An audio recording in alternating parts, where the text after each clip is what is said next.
Right, so welcome to another episode of the Human Can Opener podcast. I'm joined today by a acquaintance of mine who goes by the name of Giacomo. Now, you will be interested in Giacomo because, well, he's a filmmaker, which we'll talk about, but more importantly, he's the guy behind Flat 28 and a little game called Glasshouse, which has been tagged by many in the fandom as a disco-like. So, welcome to the podcast, Giacomo.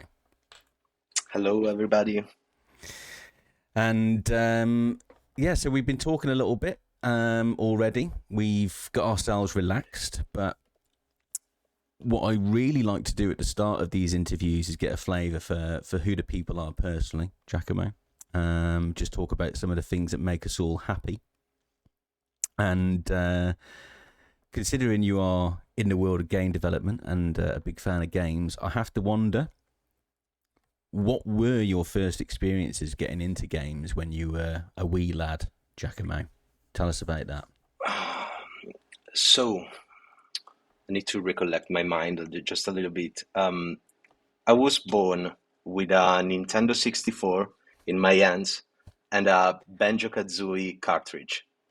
So, first of all, my brother, 7 years older, taught me how to be a Nintendo fanboy. So, you name it, we have it. Ocarina of Time, GoldenEye, Jet for Gemini, Conker's Bad Fur Day were my quote-unquote Disney cartoons. Yeah. And my first real console, the one that was mine and not shared with my fucking brother, was a Nintendo GameCube with Luigi's Mansion.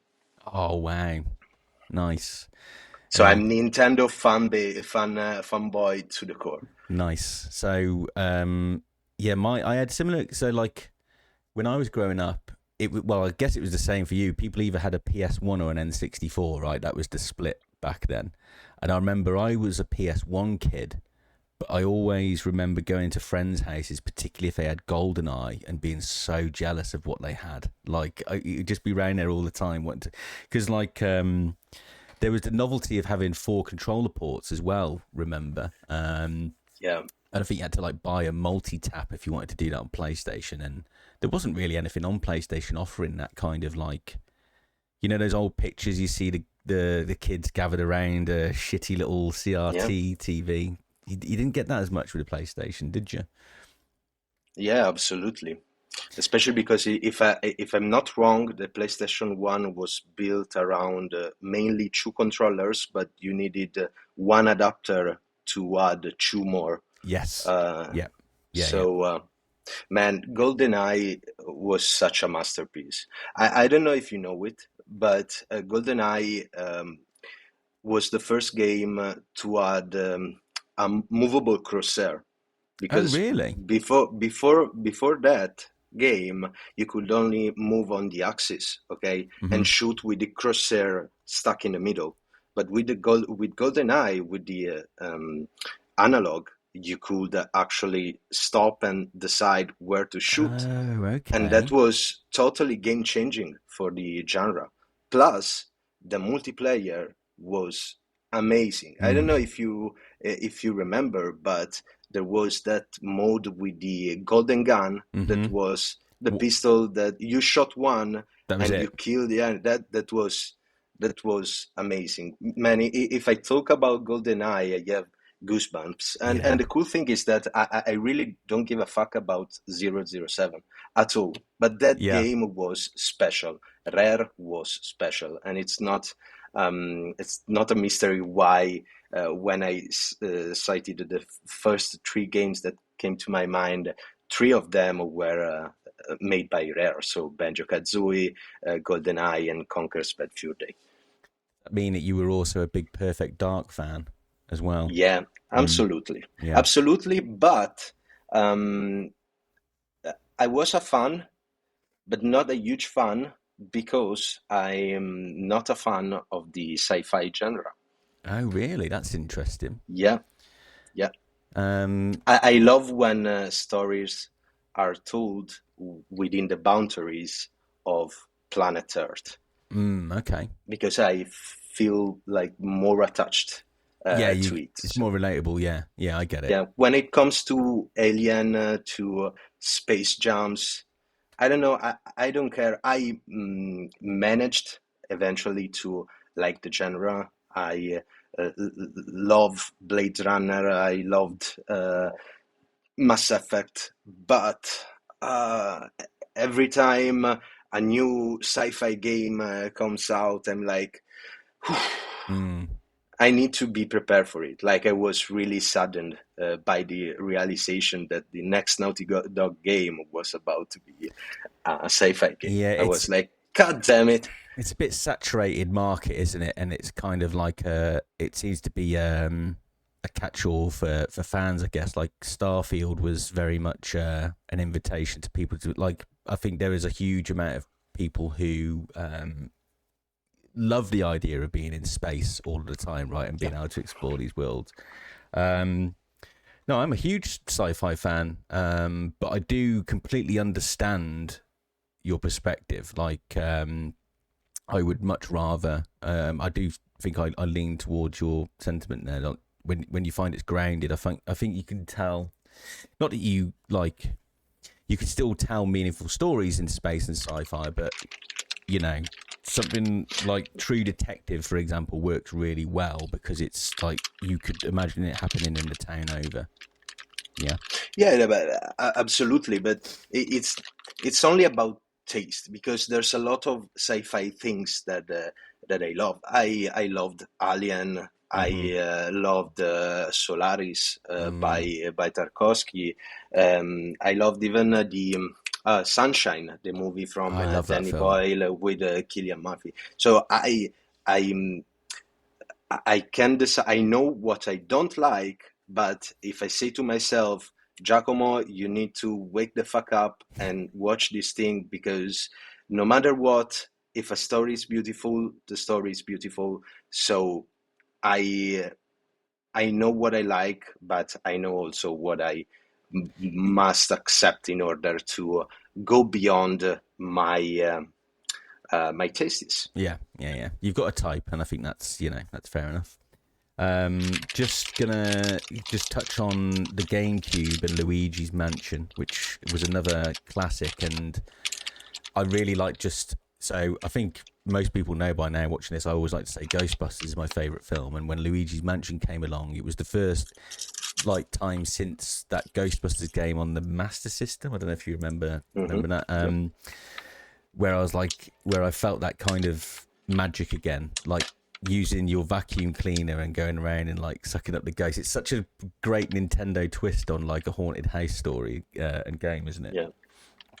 Yeah. Absolutely. And you know what? I was a fan of how was it called the series which in Italy is called Piccoli Brividi. Oh, I don't know. Oh, damn. Uh, is it called Goosebumps? Oh yeah, Goosebumps. Yeah, Goosebumps. Yeah, in Italy it's Piccoli Brividi. got you. I love to watch that series. Okay, so when Luigi's Mansion came alive, it was like, you know what? Um, Grotesque horror comic, an horror based on comic relief. It's such Yeah. a great idea. So I love the horror setup Mm-hmm. as as a way to tell another story. Okay, Yeah. so I don't like when the horror become splatter. Mm-hmm. I love the idea of being afraid of something that I don't know. Yeah. In general, I love to have questions, and then that's why I love the mysterious horror setup. And being stuck in a mansion with Luigi Mm. and having a button, which, if I recall well, was the B button, only to scream Mario. That That, was that it. Yeah. was that was it. Yeah, I was sold. How I do was. Italians feel generally about the cartoonization of their people through Nintendo? Is it an affectionate love for it, or is there a corner of Italy that Oh no, hate? we are proud. We are proud. Yeah. Oh, but look, we Italians. Um, this is not some kind of nationalism. I'm not proud of being Italian at all because we invented fascism. But Mm, we Italians don't care about stereotypes at mm, all. mm, There's maybe the Italo-Americans, yes, that's another thing because of the Godfathers, because of The Sopranos. mm. We Italians, we are flattered by the thing that the most famous video game character is called Mario and Luigi. Yeah, Even if they are not names that you see anymore. They were names used during the 30s and the 40s. yeah. What was that there? You had a little like pop up. Yeah, it's the emoji. It's the emoji stuff of the Amazing, MacBook. amazing. Yeah, and I have to say, Italians, even if they had a problem with the stereotypes as a general rule, you don't do a good enough job at hiding them anyway. Like every time I see an Italian in like social media, I'm like, yeah, that's an Italian, all right. Yeah. We do like that. We are like Stan from Monkey Island, Yeah. not trying to sell you stuff. Hey, come here, take my boat. When the Luigi Magnoni stuff came out, and Yeah. the first, Luigi Mangione. Thank you for correcting me. Thank you for correcting me. One of the funniest, like one of the first tweets as well that I saw was it's very typical that this Italian assassin rumbled himself by flirting with the lady in the hostel. I was like, that's just brilliant, isn't it? It is just great. Yeah. Most of us are like that. Yeah. Beside killing CEOs. But... Yeah. No, it was fantastic. And I love that the world always responds to, like, I mean, you can decide for yourself if you think it was a tragedy. I don't, but it was, but the world always reacted to tragedy with comedy, and I do like that about the online world most of the time. One more thing on the GameCube and your time with the GameCube. Did you ever play the Resident Evil remake? Yes. Yeah. Absolutely. Resident Evil Rebirth and the Resident Evil Zero were actually my chance to try the Resident Evil saga for the first time. I'm class 1994. Okay, so I'm about to be 31 years old. And I remember that when Resident Evil Rebirth came out, I wasn't 18 years old, of course. So my brother was playing Resident Evil Rebirth, and my mom didn't want me to be there because was splattery, was an adult only game. So I remember that I was hiding under my bed only to see a grasp of what was happening in the Spencer Manor, and it was amazing. And when I turned out 15, I actually got the balls to say to my mom, "Look, Ma, I want to play this game. Let me play it. I can't stand anymore to play only with Mario and Zelda. I want to play serious games." Yeah, we all get to that point, don't we? A fantastic game. Like I was, I'm a little bit older than you, but I did a similar thing, but I think so. I never saw Resident Evil 1 until the remake. I don't know why, but my brother. So I had two older brothers, and one of them had Resident Evil 2, and I used to have to ask him to play it because I was too scared. And then I'd sit there like behind a pillow while he played Resident Evil 2, and that was my experience of it. So yeah, it was. I'm happy that both of us were behind something while watching Resident Evil. Yeah. Oh yeah, I was absolutely bricking it. I remember there were scenes in that really, really scared me, because going back to like the unknown is why everyone's afraid of the dark, right? The great thing about those early Resident Evils was how they built tension, because there's only so much that you could do. Like, it wasn't like now where you could have a horde of 1,000 zombies that had to use them all sparingly, right? So you'd walk down the corridor. There's obviously the famous dogs jumping through the window, which is in the first game, but then there was also like hands that came through windows in the police station in a second, and I just loved the way that those games, you spend a lot of it walking around thinking something's going to happen, and that's what makes it such a really tense, scary experience. Yeah, absolutely. And then at some point, Mr. X shows up, and then it's everything goes to fucktown. Did you play the Resident Evil 2 remake? That was Yes. Yeah, Yes. I remember. So obviously, like 90s/noughties kid coming back to that, and I thought that I was a much braver man than I was, you know, from the kid that was hiding behind the pillow, and I realised I wasn't. I hadn't changed at all, because the minute that Mr. X turned up and started stalking me down the corridor, I was like, "Oh fuck, I am terrified now." He'd enter the room with me, and I'd just bolt. It would take me ages to finish the game just because of that. Yeah, I still remember the always talking about the Resident Evil 2 remake, the section in the library, I think, when Mr. X shows up. And I remember me running around in circle for 20 minutes, trying to understand what the fuck to do. Yeah.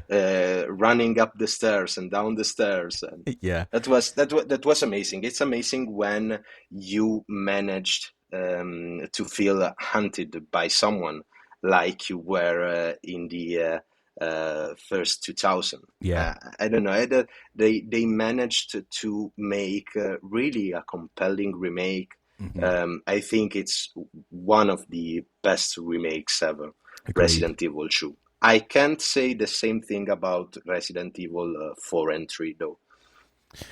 So 3, I would agree, was not very good. Do you feel differently about 4 because of the remake, or because you haven't played it? No, I liked Resident Evil 4 as a whole game, but Resident Evil 4, I played it for the first time on Nintendo GameCube, and I have found memories of that. Yep. And there was something that wasn't clicking on me. And then at a certain point, I managed to understand what was that. And I think it was the cinematography and the sound design of it. Everything was too bright for me. It was about the color grading. If you go and watch some clips of the older Resident Evil 4, everything was more toward the brownish. So everything felt muddy and dirt, while Resident Evil 4 Remake, everything was brighter, you know, with the reflections, ray tracing, and all the things. And the audio is it's a different world. I think if you really want to understand what sound design means, not in a video game, not in a movie, but in media in general, you should go and watch on YouTube the video made by Crowdcut. Okay.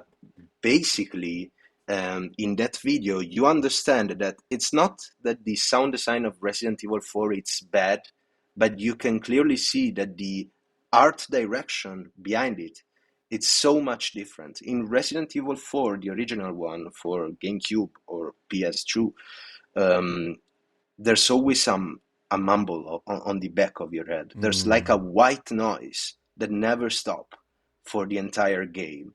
And it's recorded in a BPM that fucks up your mind. Oh, really? And in the new one, there's none of it. It's much clearer, much sharper. There's sound where they need to be, and that's the difference. In Resident Evil 4, you always have a headache because the sound design is so prominent that you can't understand what you're doing. And I really think that that's immersive, because you shouldn't be there in Romania. Yeah. And that's something that you feel as a player, that it isn't a place for you. You shouldn't be there. Get the fuck out of here. Yeah.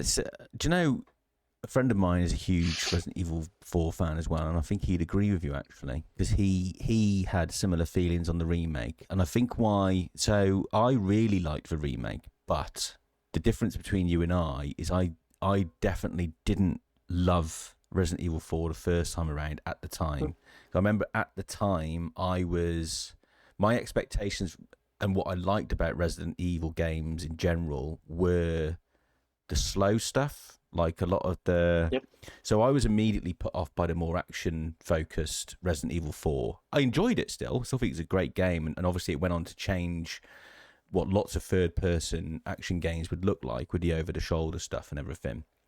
So a huge amount of respect for it. But yeah, I had the weird opposite thing where it didn't click for me the first time around, but when the remake came around, I really enjoyed it. But I'll be honest, I think I was mostly consumed by the gameplay of it. Don't get me wrong. I really think that Resident Evil 4 Remake it's a better game in every way compared to the other. I like all of the art they did, like the mines stuff.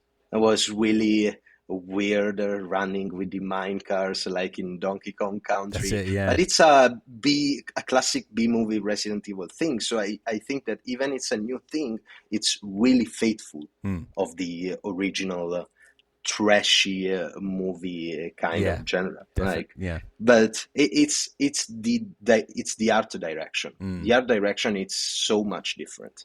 No, fair enough. It's an interesting perspective. I like it a lot. You obviously think about it a little bit more deeply than I do. So I appreciate that perspective. No, not deeply. It's just another way of seeing things. Yeah. I just realised, by the way, that the questions I sent over to you, I didn't fully remove some of the questions from the previous one. So I hope that didn't confuse you too much. I was just looking at it, I was like, why the fuck's that still in there? So I just recycled the same doc and add different questions in. All right. What is your actual favourite game of all time then, Giacomo? Half-Life 2. Ooh. No doubt. I played it for the first time on Xbox 360 thanks to the Orange Box. Yes.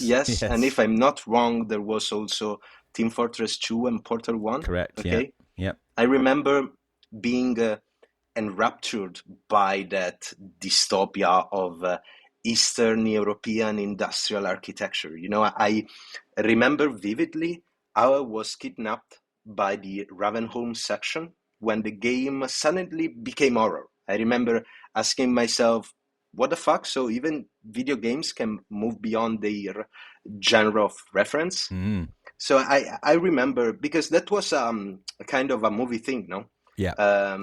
Because now there are no more boundaries between genre in movies. A movie can be a thriller, but can also be comical, can be a romance, but can be a drama. But video games were like, okay, you're an FPS, you're an action adventure, you're a graphic adventure, you're a platform, but you couldn't be both.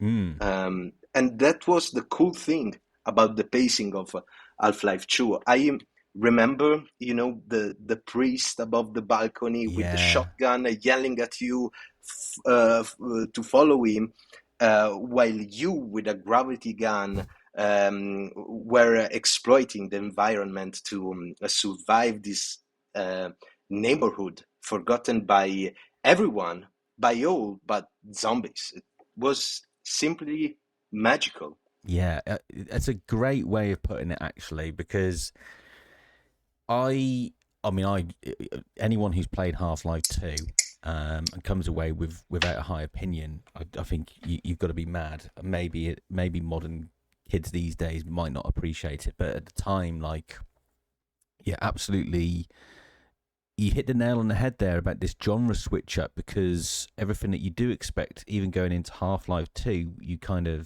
have an idea of what it's going to be about. And yeah, that feeling of the first time one of the enemies with the big, the little things that attach themselves to the neck. Okay. The head crab. Yeah. The first time you see makes people zombies. That's it. Yeah. You see one of them, then you blow the head off, and then the fucking head crab comes at you, and you're like, oh shit, this is But then, like, get it, like the to point out the pacing, you're quite right. Like, the minute you get that gravity gun and you realise that you can do things like pick up saw blades and fire them at like a row of enemies, like it's so much fun, that game. It's just But it's on a game design perspective.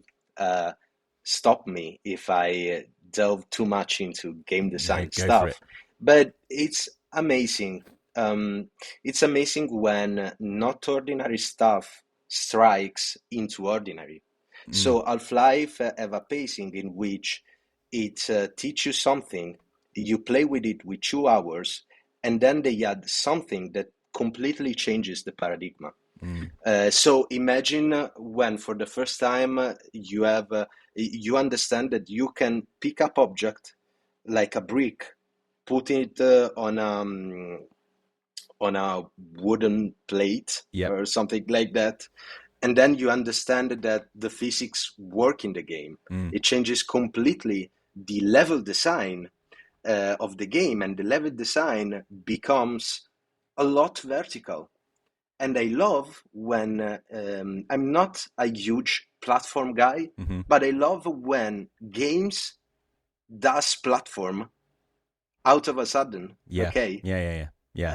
I know what you mean. They do platform, and there was a lot of platform in Half-Life 2, like the part of the bridge, and it's simply amazing. And, plus, I also loved running around the roofs of City 17. It really brings you to places that you wouldn't expect. Plus, in the end of the game, when you're doing the revolution in City 17, they decide to add a management system of the companions out of nowhere.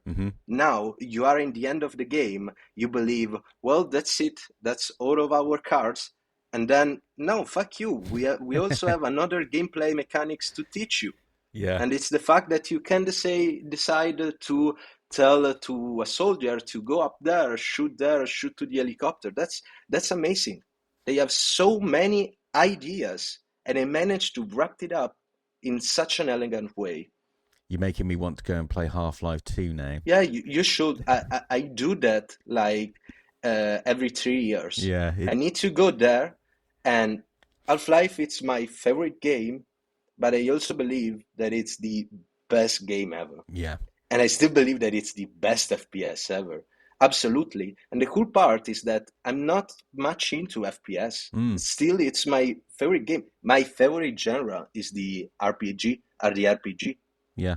As you can easily guess. I mean, but it will be reductive to talk about Half-Life as a favorite game, because it also depends a lot on the age at which you play it, doesn't it? Yeah, agreed. Because they are memories that shaped your childhood, and they are powerful because they are old. It's like they are your inner roots, So if I played Pathologic, Disco Elysium, Darkwood, The Last of Us Part 2, or Paper Please back then, they would probably be my answer today. Yeah. But I grew up with Half-Life 2, so that's my pick.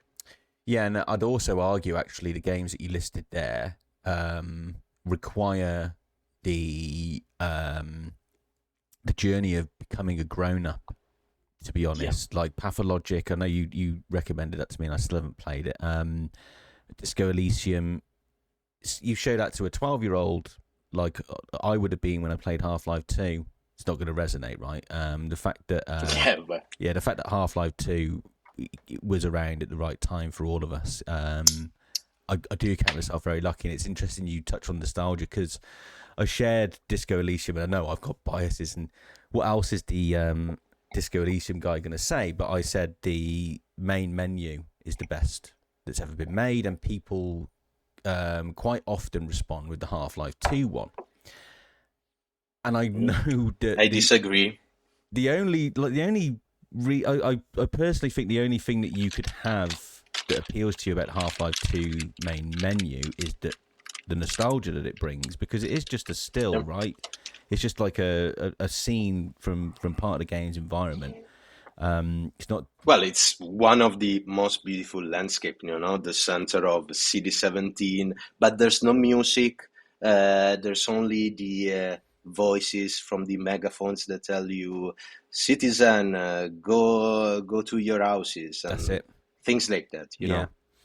Yeah, I mean, I love Half-Life 2, but I can't say too much in the way of like, yeah, that's an amazing menu. It's got a lot of a nostalgic attachment to it, but yeah, There's so much more. Like, for example, I did the same thing that as you did, and my favorite main screen was the one from Narco.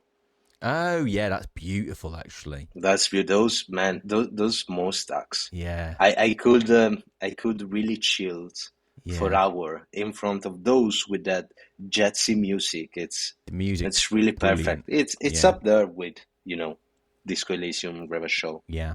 No, I agree. I agree. Good stuff, mate.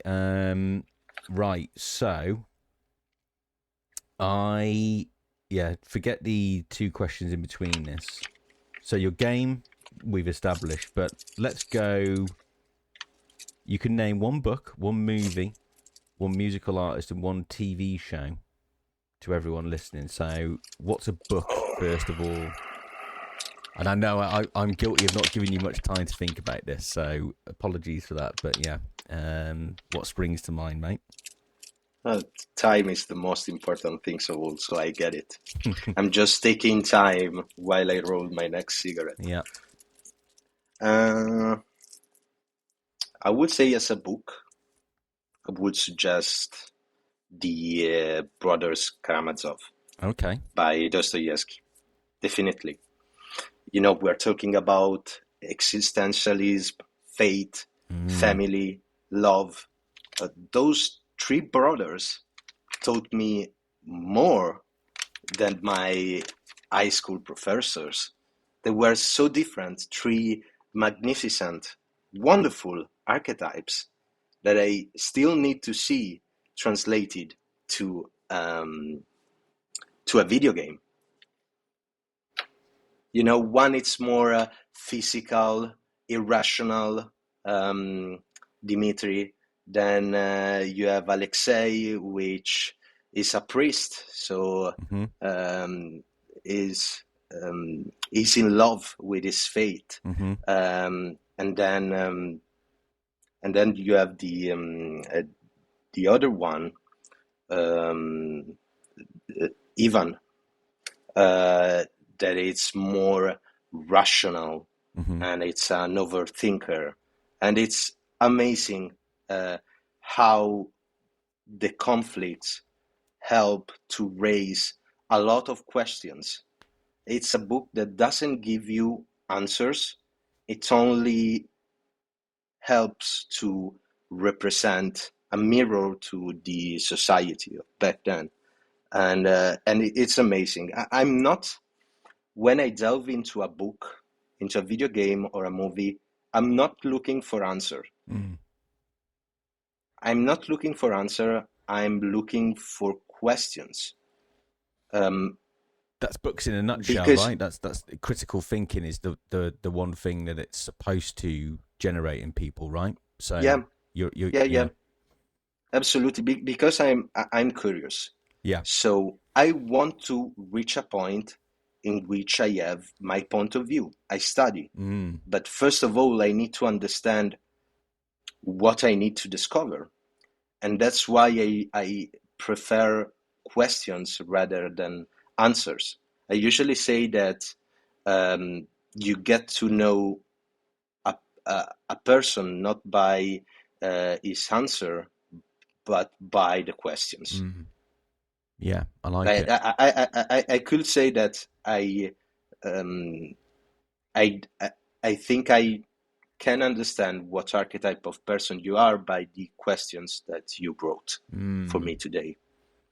Yeah, no, I think that's a good point. And I talked a little bit on a previous podcast about that dynamic, like in work interviews when you're recruiting someone, or any time you're welcoming someone into your world, really.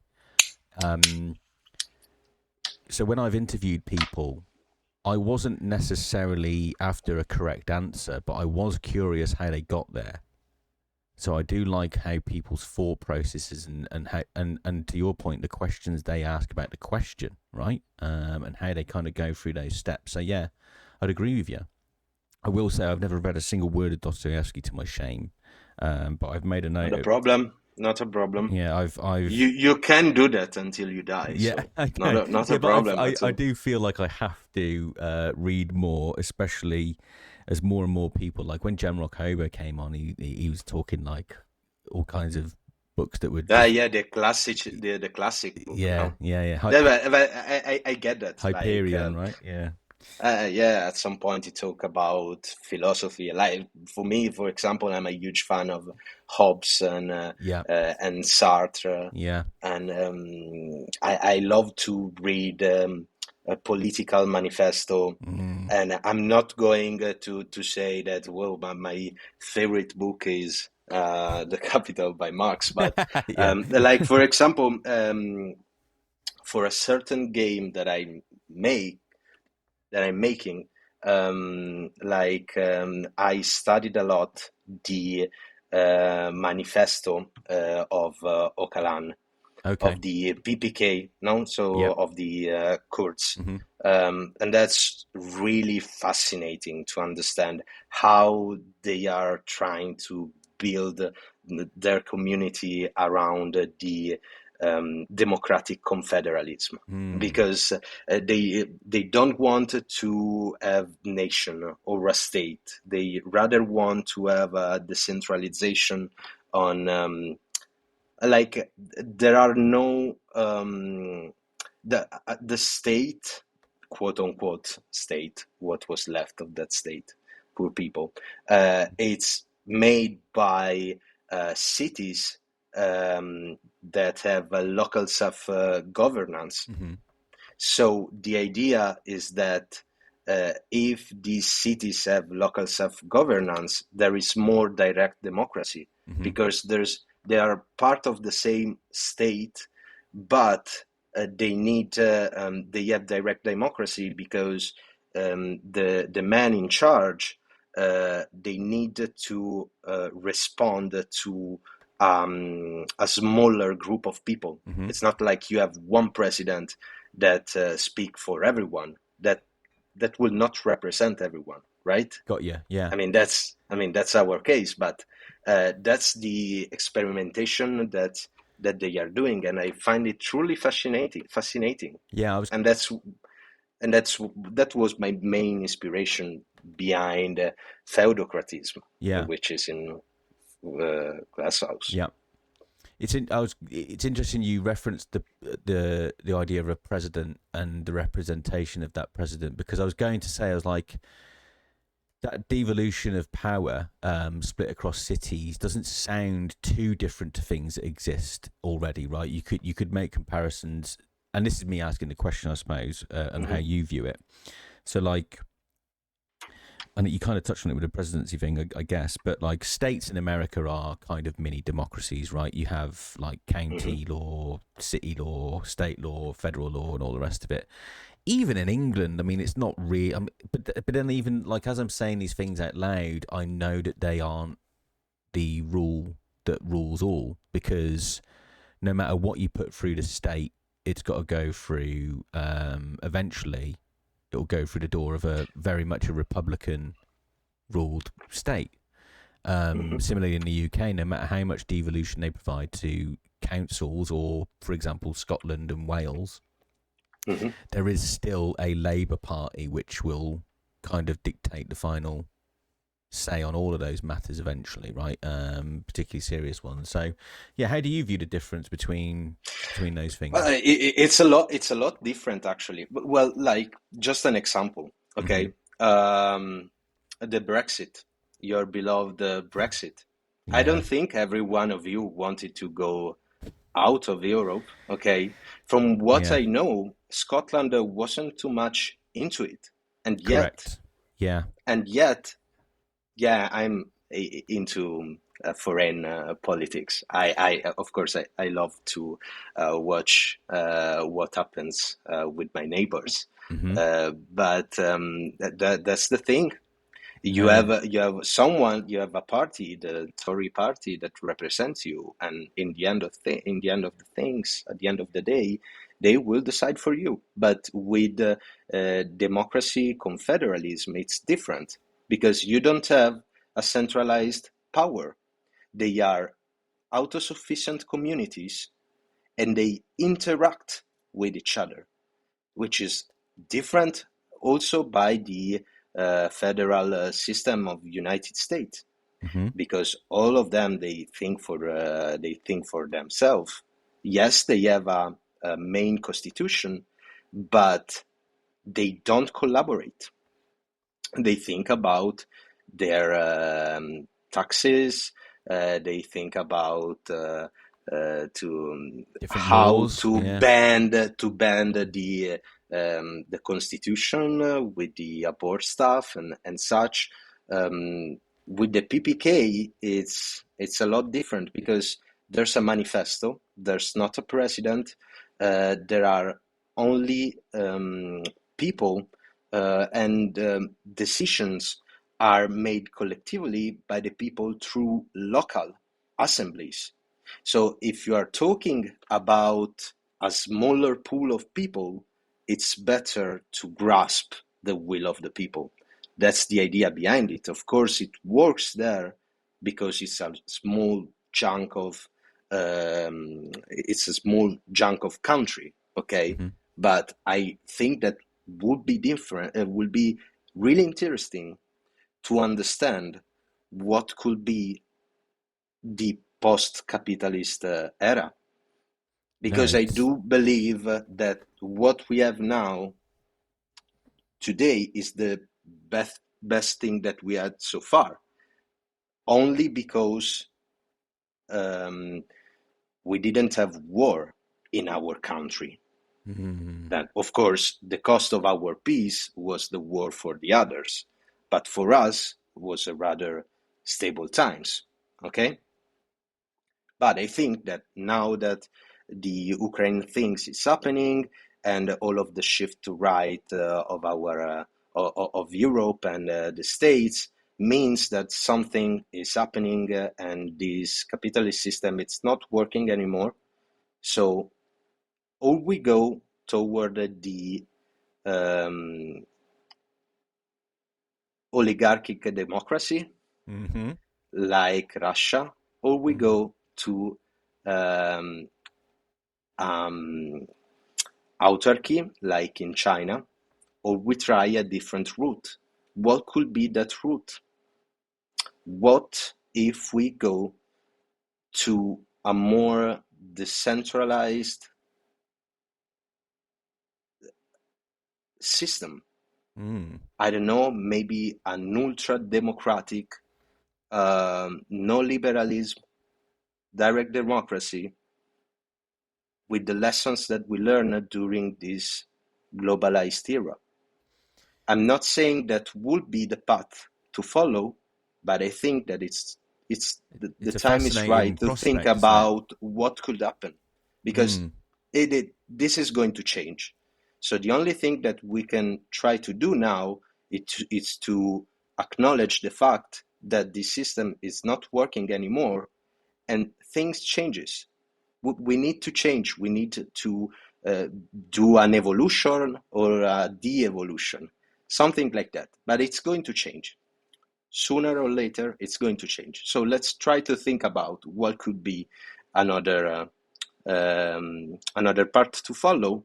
And from what I'm seeing these days, I really think that we are going toward an oligarchy democracy, Feels that way, exactly doesn't it? like Russia. Yes, Feels that way. exactly And like that. I was like, I love the prospect of what you propose as a concept, actually. But I have to, like, if I look at the world as it is now, if anything, the isolationist approach that the United States are now taking, the fact that we've got a corpo at the top and he's now surrounded by corpos, it is on an oligarchy in the United States. And I also fear now that Europe in itself will go, right, everybody, if you're Yeah. in, like, get in through the evacuation door now. UK, your last chance. You're either on this ship or you're not, kind of. And then and we'll have like these free superpowers that just close themselves off a little bit. Until we don't have an European army, Yeah, we will follow as a ship what America will do. exactly. Simple as that. Yeah, Plain and simple. I think the attitude towards NATO has to wake people up to the idea that, well, there's a huge reliance on the United States from Europe, which I think they got far too comfortable with, and it's having a light shone on it now. Now that Trump's come in, Europeans are very worried about the black hole of funding that Ukraine will get. But then, what on earth have Europe ever done to prepare for that eventuality? It's not like, Putin turned up out of nowhere one morning. He's been around for a long time. And for a lot of that time, we haven't taken him as seriously as perhaps we should have. And I still don't think we are. So I do worry that, they're going to be kind of painted into a corner a little bit. And then the decisions that Europe make are now very reactive, right? They're always like one step behind and trying to chase their tail a little bit. Which is the opposite of what the United States are now doing. I don't like it, but their state is now taking an initiative, and they are driving with whatever narrative and whatever objectives they have. They're not waiting around for anybody. That's what an imperialist state does. Yeah, I mean, that's United States always did that. They always was like, okay, hear me out. I'm going to enlighten you. yeah. Okay, so we are going to show you the way. They always did that. It's just about, I think, hypocrisy, because the Democrats did the same as Trump as initiative. The difference is that Trump as a Republican at least is not an hypocrite. Yeah, It's just saying the thing that the others wanted to do, but he's saying it on television. yeah. He's more plain about it. That's Yeah, the difference. I honestly don't think that the colonialist, imperialist direction of United States will change a lot. Like, I don't believe he will take Greenland. I don't think that they will attach Canada. That these are stupid things. They say that for the voters, and that's it. The only thing that I do believe that it will change, it's the administration that will be more oriented to the tech bros. So we are going toward a democratic oligarchy like in Russia. Yeah. Which is not a democracy, by the way. No, of course. No, the tech bros are what worried him the most, because they, like, when you got people who've got more money than most nations, that's not good. Yeah, because that's cyberpunk. Yeah, exactly. Yeah, that is literally it. All right. Whew. I only asked you for a book. And we started by the brothers Karamazov. That's cool. I know. And talk about how our minds get to places. I'd love to know how we managed to get there. That's amazing. Where do you want to go, TV or movies? Let's go TV first. Okay. Go on. You only get one TV show, which I know is very hard. Allora, so I could say Utopia, Twin Peaks, True Detective, The Terror, Breaking Bad, but my heart goes to Lost. Wow, I did not expect that. I did not expect that. The series that made me fall more in love with the questions than the answers. That's perfect. That's the series that made me understand the concept of seasons as a child, because I remember that I was watching Lost as a baby with my mother on Rai, which is the main public channel in Italy, Yeah. every Monday at 21, there was another episode. And I remember that after 20 weeks, there's John Locke knocking on the arch of the island, asking to God, "Why? Give me a sign, please, give me a sign." And at certain point, a spotlight from the bottom goes up and lighting John Locke, and then there's the black screen, and the title card "Lost" pops up, and then that's the end. So I wait 1 week, and at that Monday of the week after, I was with my mom waiting for the next episode, but there was none. So I said, well, that's weird. I will wait next week. And the same thing happened. And the same thing happened the week after. And then 1 year later, Lost season 2 shows up. And I was like, okay. Okay, so that's seasons. Okay, that's what it means. Cool. Nice. I really loved Lost. Are you okay with the ending? Absolutely. Okay. Absolutely. And I'll tell you one thing. There are two kind of people. The one that goes like, that's a shitty ending because in the end, everyone dies. Yeah. And the other kind of people are, you didn't watch actually the ending, but you're just speaking by hearing something others with less attention grasped by the ending. Yeah. I have love-hate relationship with Damon Lindelof as a writer, but in the end, I really enjoyed the ride. I might agree that the best. So you watched it, right? Yeah, of course. Yeah. I might agree that the best part of Lost was until season 4, and then J.J. Abrams left the boat. But man, the season 4 was the home of the episode, The Constant. That's right. Yeah. I don't know if, The Constant. Yeah. That was a masterpiece of an episode with Desmond. Yeah.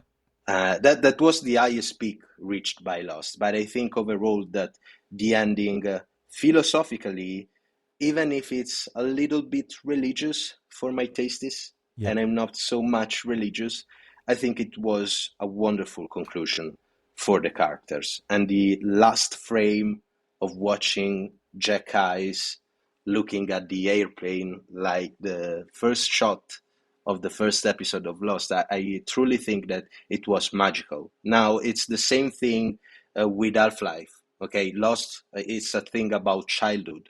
If I had to be honest, I think that television changed for the best and forever after Breaking Bad. Yeah. But Lost is my pick for my heart. Yeah, fair enough. I mean, so for me, Lost, I had a very similar experience to you. Obviously, being a similar age, it was. I remember it was on a terrestrial TV channel when it first launched, like I don't know, Channel 4 or something. But then Sky got hold of it. I think you have Sky in Italy as well, right? Sky got hold. Is it only Sky? Yeah. Then Sky got hold of it, and then it went premium. And I remember missing like season 2. I never got that season 2 come back. I was like, "Where's it gone? Like, what happened to Lost?" And then I caught up with it a couple of years. Don't worry, it was the worst one. Well, yeah, actually, I caught up with Lost a few years later, and then, and I think your point around same thing with Half-Life 2 is that we're so used to weekly blockbuster TV series now, and there wasn't really much. It's the same with so The Wire, Sopranos, and Lost and 6 Feet Under were all roughly around the same. I mean, probably not. I'm probably misremembering, but I distinctly remember that all 4 of them came before streaming got big. Yeah, So a lot of people didn't see them and only heard but about them. streaming got big with House of Cards Of course it did. because it was Yeah. the first Netflix series. So Yes. yeah, the first 2000 were the years of Lost, Six Feet Unders. Um, at certain point, there was also Dexter, still with Of Michael course. C.O. So Yeah. Yeah. yeah, Yeah. that was the period. Yeah. Yeah. And yeah, I think I have a lot of respect for those TV shows for what they were doing at the time. And yeah, Lost is one of them.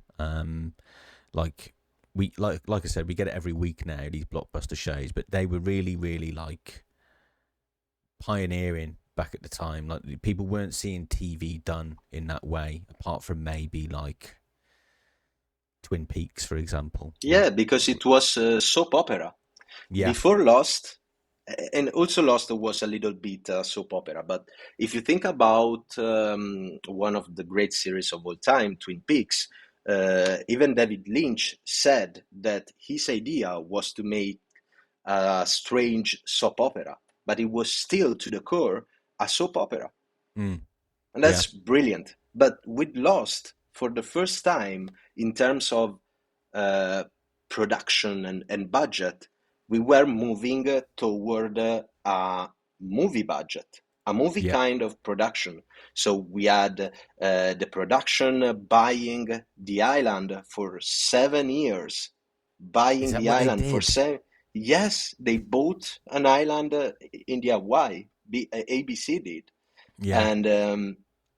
and the camera that they used, they weren't anymore digital cameras, but they were um, um, real cine camera, and the original soundtrack by Michael Giacchino. For the first time, we had an award-winning composer taking care of it. So with Lost, we started to shift toward um, a more kind of a cinema production. Yeah, Okay, that thing changed forever with Breaking Bad and True Detective, because at that point that wasn't anymore a TV series, that was a movie. yeah, yeah. I mean, like you can go like Game of Thrones. The budget per Yeah, episode at one point was in the millions, wasn't it? I think the yeah. last season where they wasted the most money was it like tens of millions per episode, and yeah, it's kind of normal now, isn't it? I think Stranger Things will probably be like some silly amount of money. So yeah, it's never ending. It's a proper Hollywood thing now. Well established. All right, well, nicely segued into. I'm really fascinated about your answer on this one, as someone who's in the game, so to speak. Best movie. There Will Be Blood by Paul Thomas Anderson. If Wow. someone needed to deeply understand what acting is, I would tell them to watch what Daniel Day-Lewis or Paul Dano did in that movie. And the story of the American oil race, it's brutal, and I really think on a narrative perspective that it's the perfect story to tell what we as humans really are: Mm, animals. yeah. No, We are that. it's a great show. I agree with you actually. By the way, like I think it's very easily forgotten that our intelligence overshadows the fact that we are animals. And you see this behavior all of the time, right? Like the willingness to be violent, the willingness to do what it takes to show yourself as an alpha in your community and things like that. And these are all like these show themselves in lots of very weird and different ways because of the brains we've got upstairs. But yeah, it's a very, very good point, and I'm surprised. Like, I shouldn't be surprised. I was expecting like some arty Oscar winning film for you. Well, well, Well, it look, was, yeah, it there was. will be blood. won everything that It year. did, yeah, So, but you and know we what are I still mean. talking about Paul Thomas Anderson, which is, Yeah, you know, yeah. I saw he was in the news recently. Actually, did someone? I think some details revealed about his new yeah, film. he's trying to make a new movie, I think, with Leonardo DiCaprio. Ah, But okay. I think, well, look, on the movie side, I have five pillars. Let's see if I manage to surprise you with those. So my Mm. five pillars, they kind of represent all of the genres and stages of my life. Hmm. So we have Tarkovsky, Lynch, Paul Thomas Anderson, Giorgio Romero, Mm. and Edgar Wright. Ah, yes, Edgar Wright. Everyone loves Edgar Wright. I've had a few people come on here actually and say Edgar Wright. Yeah, he's got like a music video background. Is he not? Is that what his Yeah, background is? So like a lot of his films have that kind of feel about them, don't they? yeah. What? That music video was the music video that you're referring to, no? The one with the robbing bank Yeah, thing, it was no? Fatboy Slim, wasn't it, with Christopher Walken? Was that him? No, no. I think Am I thinking of the it, wrong? it was the music video from Mind Royale, and there Oh was yes, Blue Song. Gallagher. Yeah, Blue Song Yes, was with the main actor was Gallagher, the stand-up comedian. that's right. Yeah, I've got it in front of me Okay, now. that was amazing because that music videos. I studied a lot for my job, Edgar Wright, because I wanted so much to use his kind of direction to direct music videos, Mm. and that video by of Mind Royale was has been translated into the famous scene from Baby Driver. Oh, You oh, know, of the course, beginning of yes, Baby Driver. yes. If you watch it back to back with that music videos, you will understand that it's the same fucking scene that he did 20 years later. Now I've got to go and watch Baby Driver again because that's another great film. Yeah. I look for a lot of time. You see that they are they are artsy and such, but they are so much different. Mm, Okay, and with Edgar Wright, I always thought about myself as a not so much funny person mm, until I watched Edgar Wright movies, mm-hmm. and it's only there when I grasped what the grotesque genre was. It's only there that I started to believe, well, maybe um, it's not that I'm not funny, it's only that I'm using English humor. Yeah, yeah, yeah. Oh, of Yeah, course, yeah, probably it's that. yeah, But I love that. yeah. I love that. Where does Wes Anderson come into it then for you? Because like when I think of stylistic directors, and I mention him because he's one of my favourites, but I know he's not everybody's cup of tea. But like Grand Budapest Hotel, for example, is like one of my favourite Mhm. films of all time. So yeah, what's your view on Wes Anderson? I like a lot Wes Anderson. I think that is a visionary because you can watch the composition, you can Mm, watch a frame, and you can easily understand that that was a composition by Wes Anderson. I love that. I love the way that he makes his character speaks. mm-hmm, Um, I think, though, that lately, with the last movies like Asteroid and the one in the Borders, I think that is going too much of charts. mm. I don't know. He's in Like his I experimental phase. yeah, it's a experimental phase, and I liked it. I liked it a lot, but I don't know. I think they are not movies anymore. It's not a bad thing, Mm, but honestly, um, I preferred how it was yeah. before. It's Mm, not the same thing as Lynch going wild with Mm. Inland Empire. I mean, I'm into wild stuff. I'm into artsy stuff from the 70, 1970 or 30. But I don't know. I think that Wes Anderson is it's it's showing us its virtues, Mm-hmm. and at some point, it's just um, something that doesn't tell you so much other than look at my style. Yeah. Is an exercise of style, Mm. which is cool. But if you're not telling me anything, Still need the that's substance, it. don't you?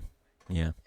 Yeah, but there is substance, but it's deep, deep, deep underneath the carpet. Yeah. So you need to really delve into the dust to Yeah. understand what he's trying to say. And when you at least finally manage to understand what he was about to say, you realize that in the end it was pretty simple. So was there any need Was there any need to for all the hoops bury to jump it through? Yeah, yeah. 6 feet underground?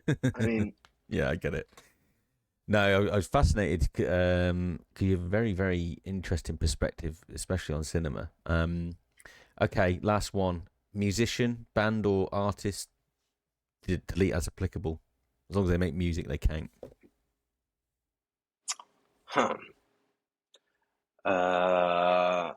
Let's see. I would recommend La Femme. As in French, La Femme. Yes, absolutely.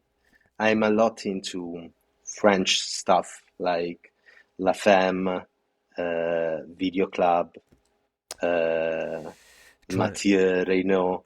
let me Um, think. There's a French group. Is it Saint Claude? yeah, yeah, Um, amazing. yeah, I'm trying to think now.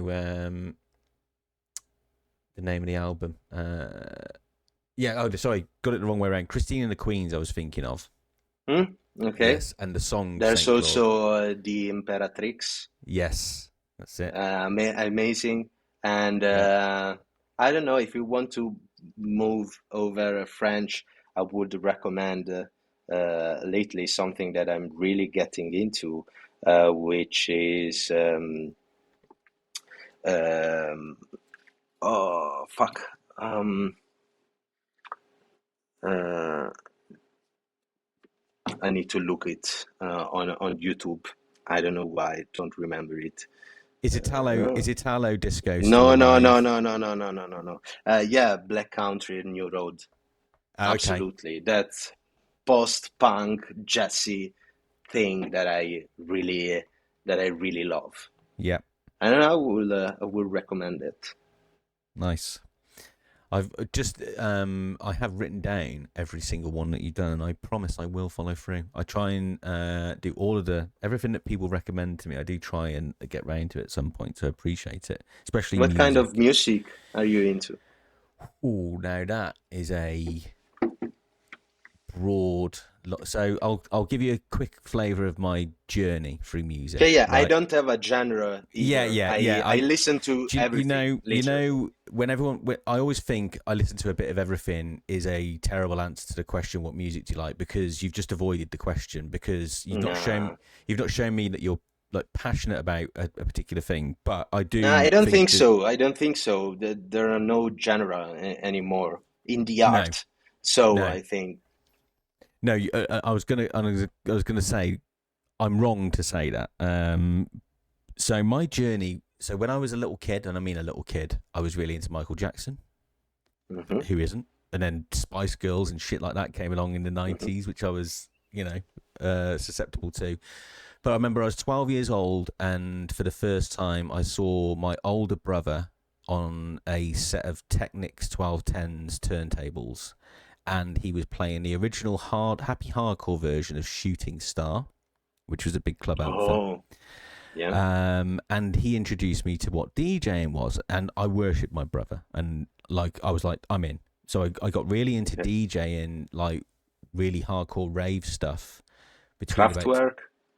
yeah, got wow. So my love of the so I was really into fast hardcore techno stuff when I was really young. But Okay. then when I moved to London, I got into the more slower stuff. I thought my music started to mature, and I got into like trance and house and things like Kraftwerk, as So you some say. stuff hardcore to the mega, right? Yeah, basically. Okay.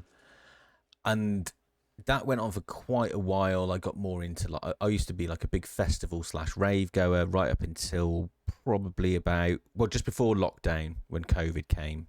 Hmm. Um, and then I think just as I got older, I've got more like basically you can track my music taste by starting at about 300 BPM to now where it's about 5, and I like really slow, thoughtful, really chill music now, like Cigarettes After Sex, The War on Drugs, The XX, Beach House, are all bands that I would listen to now.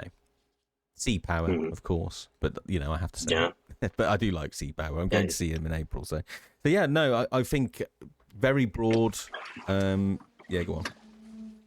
Yeah. Ah, okay. Okay. Yeah, very very broad taste, I think, and it kind of changes with the wind a little bit as well. If we get a hot sunny day, I'll go straight back to that stuff I listened to when I was 14, and rave it up. If it's raining outside, I'll go to the sad, melancholic shit. I'm not too much into techno. Mm-hmm. I listen to it, but I do love going to rave parties, like a lot. Last Yeah. time I did it was 1 year ago. We were under a bridge of Milan, Mm-hmm. and we partied hard until 5 a.m. when the cops arrived. Or I'm a lot into going to festivals. Like I went to the Ziget 3 times, Mm-hmm. and I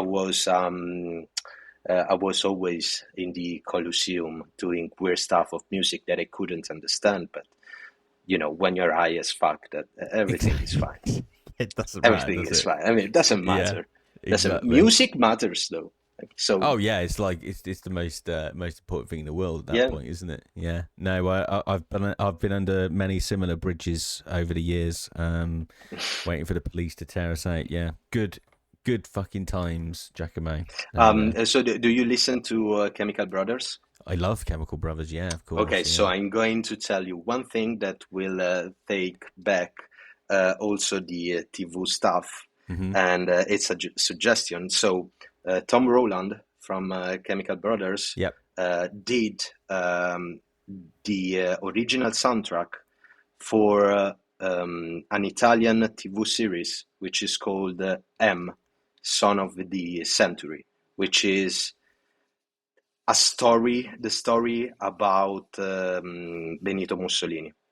Okay, Ah, okay. and you should watch it. It's on Sky, so you could watch it on Now TV, Yep. Now TV if you want. And it's amazing because it's some kind of a mashup between, a biopic and House of Cards. So you have Mussolini that is Oh, breaking the fourth okay. wall, talking to you as a spectator, trying to make propaganda. And that's Wow. amazing. And and it was directed by Joe Wright, the director of The Darkest Hour, the film about Winston Churchill. Yep. And the editing, it's amazing. It's so speed up. It seems like a movie from Safdie Brothers, but it's a TV series, and it's so sped up because of the music made by Tom Rowlands, which is amazing because you are listening to this electronic music, Mm-hmm. but the story is set in 1929. So it's the story about the creation of the fascist party, Wow. and how they managed to basically convince every one of us that fascism was a good thing. You should really watch it because I truly believe that it's not a great Italian series. Like every time there's a good Italian series, we say it's great because it's Italian and it doesn't suck. No, I truly believe that it's a great series in Okay. general. I've made a note of that. It sounds absolutely fascinating, to be honest. So yeah, absolutely in on that one. Can't wait. Thank you. You're welcome. Right, now then, we've touched on it a little bit, but so obviously you're here to talk about game development, but I am curious about your day job, which is well, you tell me, because I'm not entirely sure exactly what you would categorize yourself as, whether you're a filmmaker, cinematographer, director, because what I see is your really nice, crisp photos on Instagram, and I know that you're associated with film. So you tell me in your own words what your involvement is in the industry. Well, I think that my job is a filmmaker only because I pay the rent with it. Like, Yeah. I don't pay the rent with video games. The video games are side things that I would like to be a true reality that allows me to keep a roof over my head. Yep. But sadly, it's not like that. So I am a writer, a filmmaker. I direct video clip, music videos, documentaries, commercials, since I think 11, 12 years now. Okay. So I come from a small country, town in central Italy called Deruta. Which is Did you about say an did you hour. just say Deruta, as in Kuno Yes, Deruta? Deruta. Yes, Amazing. it's Everything's a Disco Elysium reference now. Sorry, Giacomo. So yeah. I had to No, no, point, I no. had to point it I out. mean, at some point, we really need to delve into Disco Elysium, Yeah, isn't it? yeah. I Eventually, mean, we yeah, should. So every quote, I'll take it. yeah. But I come from this country town that it's called Deruta, and it's a town um, about an hour and a half from Rome, and there video games and films are seen like nerdy jobs, stuff made by and for losers. So the plan first was to learn how to edit. Mm-hmm. Okay, so I learned Adobe Premiere Mm-hmm. thanks to my YouTube channel based on DayZ. Mm-hmm. I'm a lot into survival games, and for a moment of time, I was doing machinima with the Fusion engine of Mm-hmm. DayZ. So I was taking care of designing community events. So we bought a server, we filled up 60, we filled the server up with 60 players, and like for example, I design. The Prison Break, which was 50 people locked inside jails, and then the staff of Through Days, the name of my channel, was role playing as a guard. So at some point, the jails open up, and the objective of the people was to break out. Okay, Mm-hmm. but the cool thing about that helped me a lot to learn how to edit was the fact that we were recording all of them. So at the end of the Oh. event, I had 60 point of views that I needed to edit together, because at the end of the day, the output was a 40 minutes episode with an Mm-hmm. intro, a short movie made in engine, and an outro. And in the middle, there was the actual event, and you could root for one person to escape the prison, or for you could root for another person. Because at some point, when the players were shooting to another, I was switching the pops.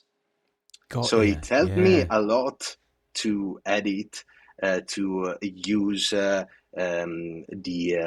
music. I remember that I was using a lot the Utopia TV series music, or made by Cristobal Vantapia, or the Last of Us music to create encounters and stuff like that. And that helped me a lot. Video games helped me a lot to understand, to learn how to get into the filmmaking job.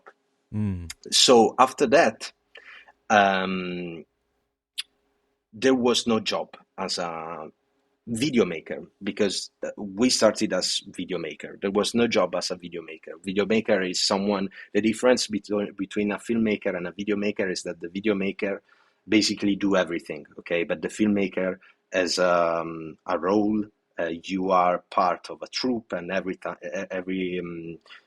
one of those people are specialized into a single role. And you basically work for movies and such, while the video maker, it's a one-man army. Okay, yeah. But we started as video makers because we didn't know what we wanted to do. So we started making music videos for emerging artists, rapper, Italian indie songs.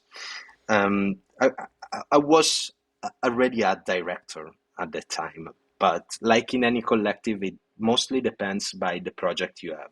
Like if I'm a project, probably I will be the director and the writer. But if the idea is from someone else, from another collective, then maybe I only write it, or maybe I only direct it, or maybe I only edit the thing, or I will shoot it by doing the cameraman. Yeah. So one day I won a national Red Bull contest as the best up-and-coming video clip director. And from then on, it started to become a job, with the collective being called upon for videos of all kinds, from commercial to music festival. So I listened to a lot of music because we were doing after movies for festival or a music video for important bands. And about 4 years ago, it's almost 5, we had more work in Milan than in our region. So we moved in 11 people and rebranded the collective in Nebraska Indie Cinema Crew. And now we are less focused on music videos and more on movies and documentaries. I was going to ask if you wanted to name the collective. Yeah, that's Nebraska. I noticed it is on your Instagram.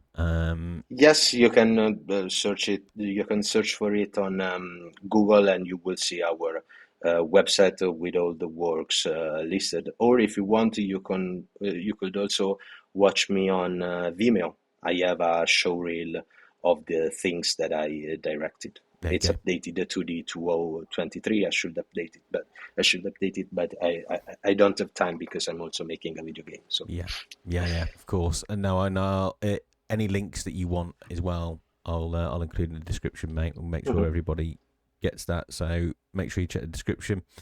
So I just wanted to I don't want you to tell me every single project you've done, but there is definitely one that fascinated me. It's Italian, but does have English subtitles, and it's one with CD Projekt Red called Never Fade Away. Now, for you as a game fan and a filmmaker, that must have been quite an exciting prospect to come your way. So how did it come your way? How did that relationship with CD Projekt Red start? So the idea, mine and Nebraska collective idea, was to take the informational format from no clip and approach it with a more cinematic cut, because no clip is amazing, but is YouTube quality. Okay, so we said to ourselves, look, we are a mix of things. Like, we use the cinematic media as a way to convey emotions, and it happens also to be video games fun, me and my brothers, because in the collective there's also my brother. Like, I'm the director and my brother is the DOP, the director of the cinematography. And basically we worked for years with the biggest Italian video game site for years, which is called everyeye.it. And after doing several promotional spots for software house like Nintendo and CD Projekt, we were already well known in the Italian field, because there was no people, no filmmakers interested in video games at all. So there was a spot, there was a niche to tackle. And during the release of Cyberpunk, we had already done a spot for Bandai Namco to announce the Italian voice actor of Johnny Silverhand, which is, it was really important because this voice actor was also the voice actor for Keanu Reeves in movies. So having that was a huge stuff to achieve. Yeah. So consider that what we did, we took the guitar, the official guitar of Johnny Silverhand, signed by Keanu Reeves, in my house for 2 days, and then I had to bring it in Rome to make this commercial about hey, it's CDPR, we are announcing that the official voice actor will be that guy. Yeah. And it was amazing. So 1 year later, that commercial, thanks to the experience gained with another studio, with the first studio tour that we did, our idea of the format was to go into video game studios and make a tour of it, like what's like inside the software houses, what's behind the curtains. So with the experience gained with a studio tour of Tango Gameworks in Tokyo, Round 2, the YouTube channel for which we work right now, proposes the format to Caroline, which is the CDPR's community manager, and she accepted it. Wow. So that's how we managed to.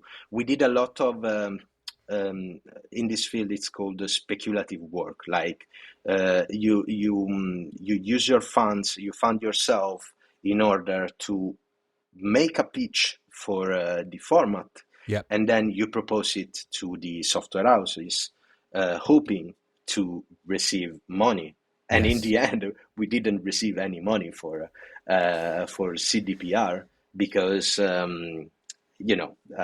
we still weren't ready enough, and especially because maybe if we were English or Americans, it would be easier. But in Italy, there is less budget for video games, because in Italy the things that is always on the top chart is FIFA.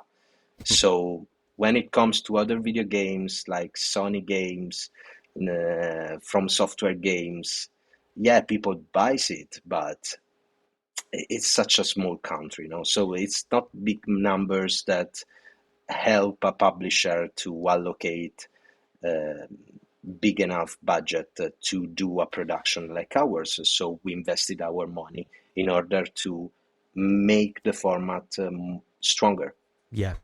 No, I think that's a brave, creative decision of yours as well. And no, I think fair play to you. I mean, it's still like you can't help but like, just from outside, I understand, like you've explained very well, the difference in the markets, but I am always like, well, CD Projekt Red do have quite a bit of money still.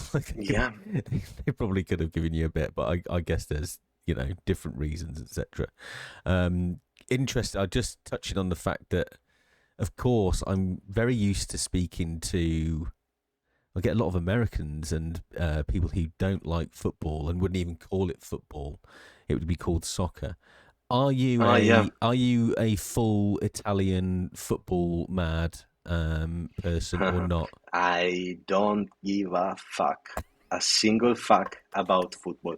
Well, I was a football player actually, because when you live in the countryside, there's not so much stuff. So your friends do it, and your parents tell you, well, do soccer. That's the only sport that there's in Italy. At least in America, they have basket, they have rugby and such. But in Italy, you can really only do football. So I've been a football soccer. I was on the defense, the left side. Yeah. the defense line, and I did it for 17 years. And I reached to a point in which I needed to decide it, well, let's make it a job, or who cares? And I decided, who cares? Mm. I needed to do the last exam to finish the high school, so I decided to invest on my study rather than doing football. And if you want, I can also tell you what was my squad of the art. I don't know if you are into soccer, but Yeah, yeah, I absolutely love football. yeah, Yeah. okay. I root a lot for Juventus, and it's a family thing. Hmm. All of the people of my family are Juventini, so I'm into that. But right now, I really don't care, and I think that there's something sick about the way football is received in Italy because it's only about that. I remember that when COVID happens, no one was saying anything until football was closed. Yeah. To me, it's fucking nuts that in France they could do a riot because there's no cream inside the brioche, but here in Italy, the only way to move the people is to block football. That's Football, fucking yeah. driving me crazy. But funny enough, I do work for football too because I did a lot of documentaries on football. Like one of the movies that I made are on the Genoa Oh, squad, yeah. Yep. which was founded by British, by the way. So Hmm. it's the oldest squad that we have in Italy, the first squad of football, Genoa, and I made a movie on it.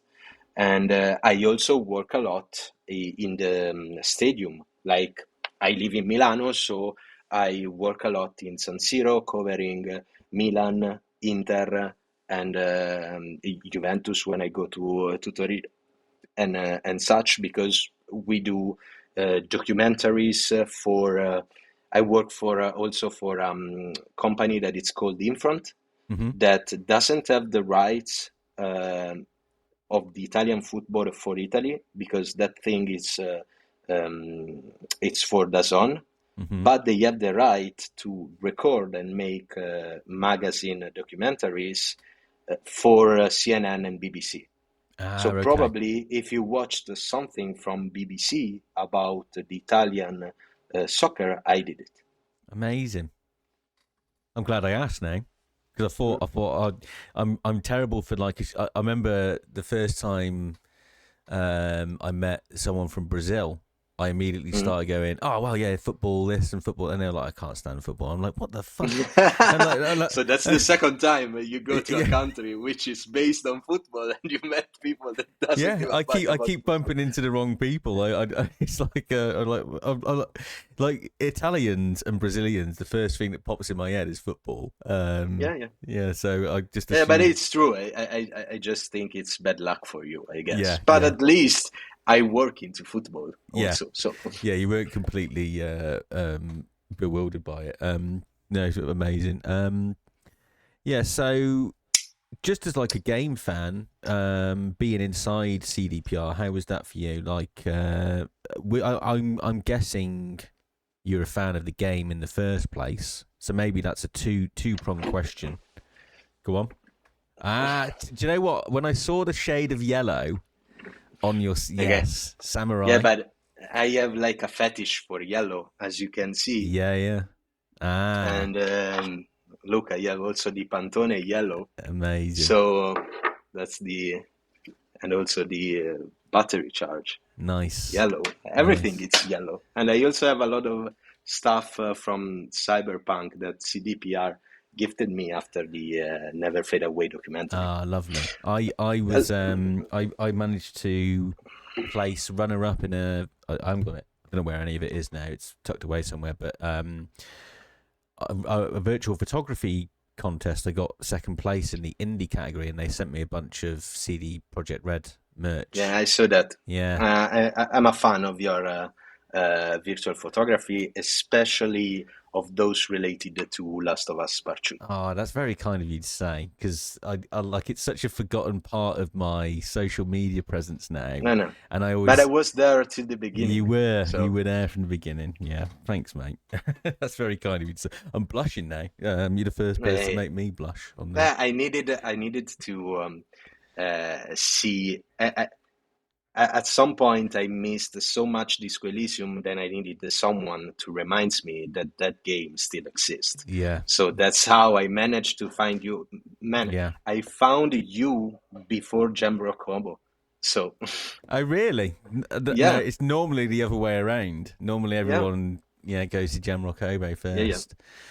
No, it's good. I'm glad to have brought it back into people's lives a little bit, and hopefully it will carry on. Sorry, go back to the original question before. I was a huge fan. A huge fan. Look, we were the first crew to have the studio open. So we are the first cameras that were allowed to enter inside the CDPR studio. And it was magical. It's like a small country totally devoted to my passion. The local architecture, the interior design, the cafeteria, pizzeria inside the studio, all branded The Witcher and Cyberpunk. It was just amazing.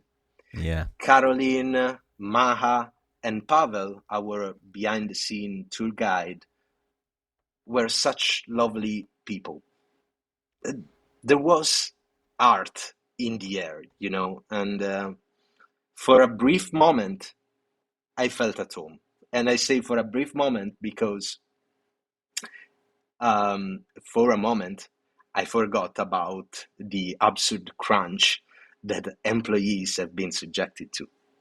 So the thing that I can say to you that probably I saw the best facade of CDPR. Yeah. For what I saw, it was amazing. But of course, there are a lot of topics that needs to be studied more. I can say, honestly, I love CDPR games, but I know what they did, at least.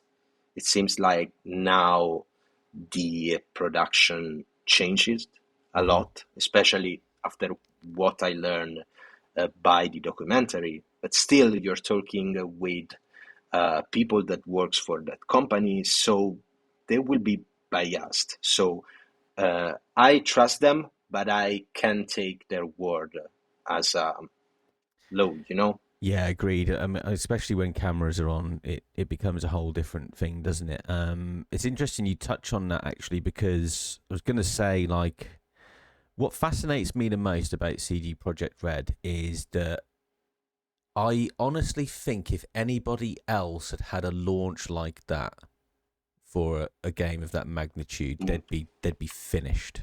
Well, every Bethesda game, basically. Yeah. Do you remember Skyrim? Do you remember Fallout 4? Do you remember Fallout 76? I remember those well. Yeah, I do. I liked all of them. Yeah. And I would even say that my guilty pleasure was Fallout 76, which I also have a platinum trophy out of it. That's not easy. Sometime I am a bit shy about it, but I love so much the world created by those people, not Bethesda, the others, Interplay. But, yeah. No, I got to Fallout 76 quite late. In fact, it was when the TV show launched recently. So that's what. When it was good. Yeah, exactly. And when so I missed all of the shit at the start. Yeah. Well done, man. Well, now it's not a great game, but it's a good game. And if you are into that world, you will fucking love it. My feeling was when I was playing it, I was like, I can just appreciate and love that I'm playing more Fallout in a modern skin. That's what it felt like to me, and I honestly enjoyed playing it more than Fallout 4, because Fallout 4 there was quite a lot of things that I didn't like about it. The base building was fantastic. I was hooked on that, but that was better in 76 by the time I got to it. So. but the base building is useless. That's the cool part. Like I'm always the guy that use base build. Like when there's base building in survival game, um, I enter like in Animal Crossing mode. I start putting flowers everywhere, cartels, neon, neon Signs and stuff. cartel on Yeah. it. I love putting couches and stuff, even if it was totally Useless. useless. Yeah, I'm with you. I Yeah. think I think that if I need to have a critic mind, a critical perspective on Fallout 76, I think Fallout 76 is the manifesto for um, how to fail game design, Mm. because there are a lot of stuff that are in there and that are absolutely useless or doesn't work like they supposed to. Like base building, it's amazing, Mm. but you don't do shit with it. Yeah. Or the PvP, it's broken to the core Yeah. because there are people that the game was so unbalanced that someone could drop a nuke on you and Mm. you couldn't do anything out of it.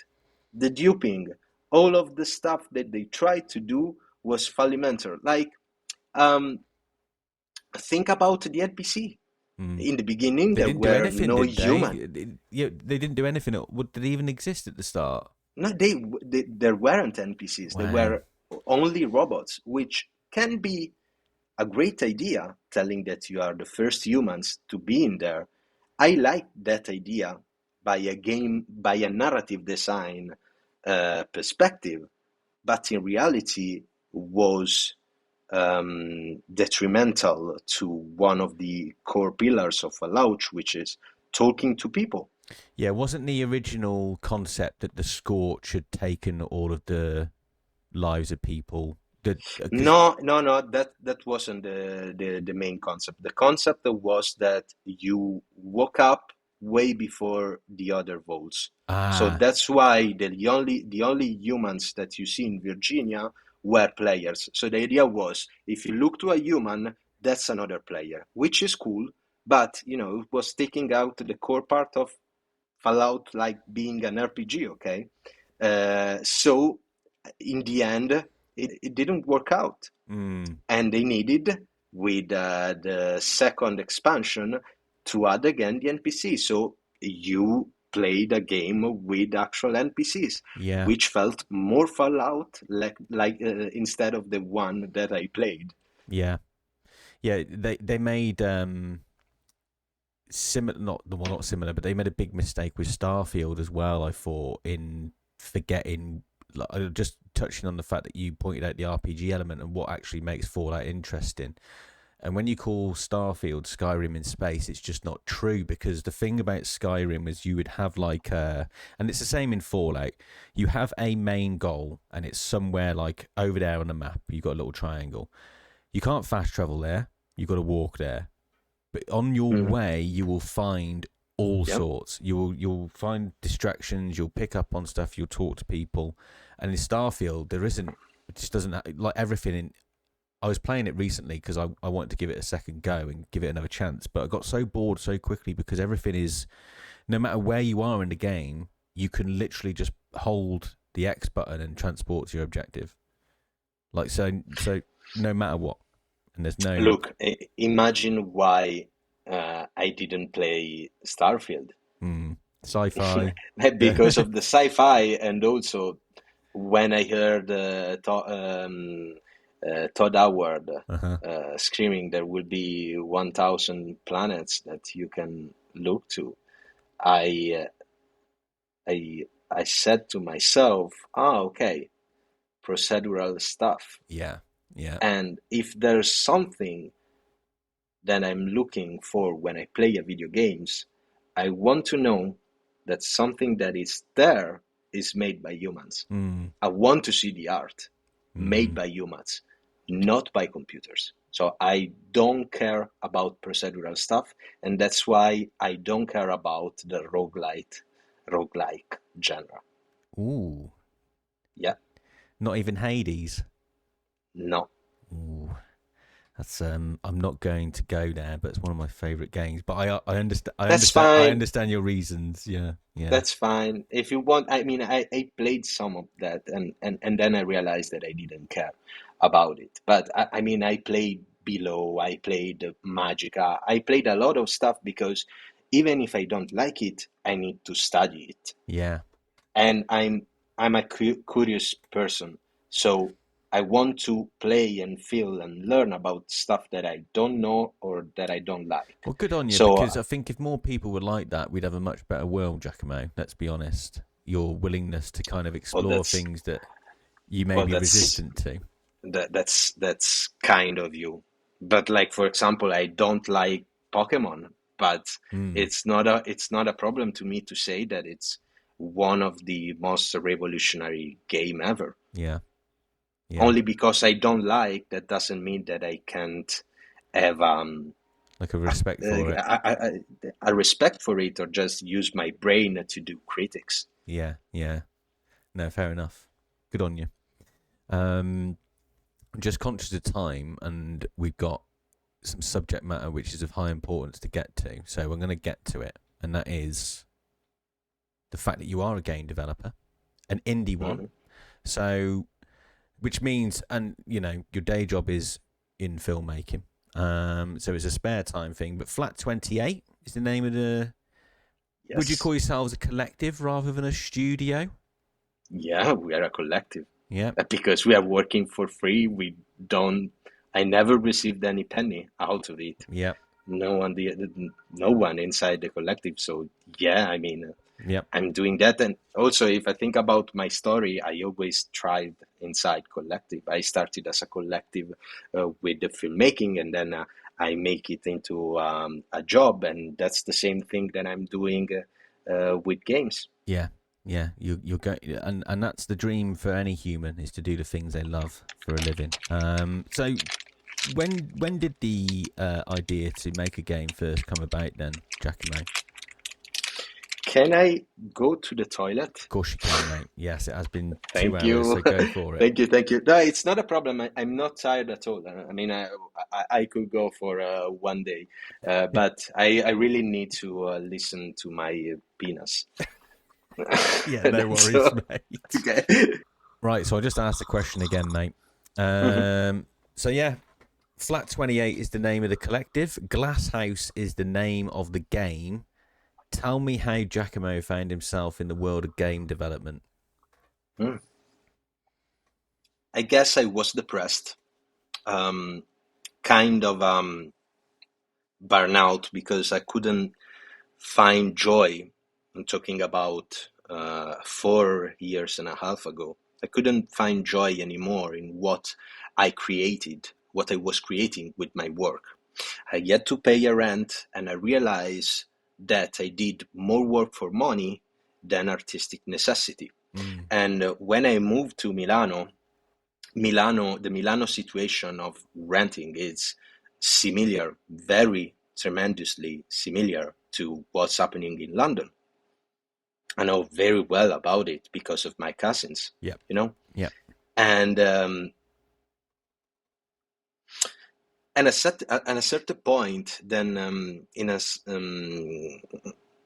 post-COVID, even the remunerative jobs ceased, and then I hit a very, very low point of Mm-hmm. my life.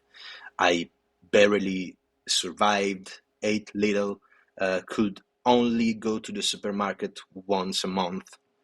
And in the end, Nebraska changed the scope for survival needs, and I kind of lost the spark in my job.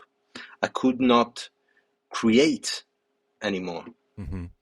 Uh, then one day, while I was playing a Hand Showdown on PlayStation 4, I Mm-hmm. was in a PSN party chat.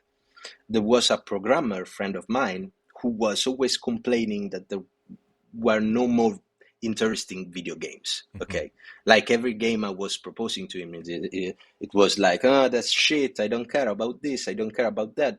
So I decided to dust off an old literary project that I had dated back to 2020, late 2020, 2021. And I proposed to that guy, the name is Carlo, hey, why don't we develop a video game ourselves? So we started in 2 people in May 2022, and now we are 17 people coming from all around the world. Nice. And how does it feel to look at that now? From where you were, obviously you're very honest and said it was from a dark place that this idea, kind of sprung from. How does it make you feel to look back on what you've done so far with, the growth of the team and where it's put you in your headspace? I am in a good spot. Like, I could be in a better spot, like every one of us. But my real problem at that time is that I wasn't enjoying anymore creating. I couldn't create anything. And the thing is, I am what I create. So when I don't create, I'm just nothing. I'm just nothing. So now that I can say that I took back the power to build another collective, help me to retrieve the spark. Plus, a good thing is that I always, like, filmmaking wasn't my first passion. My first passion always been video games.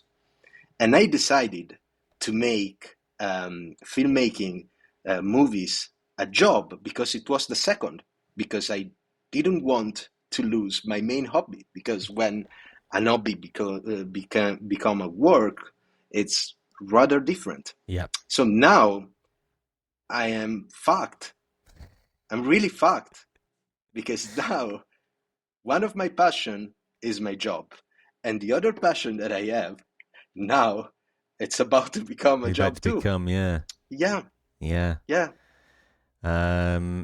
But look, I'm not someone who cries about the past. I will do everything once again, like Joel in Last of Us, and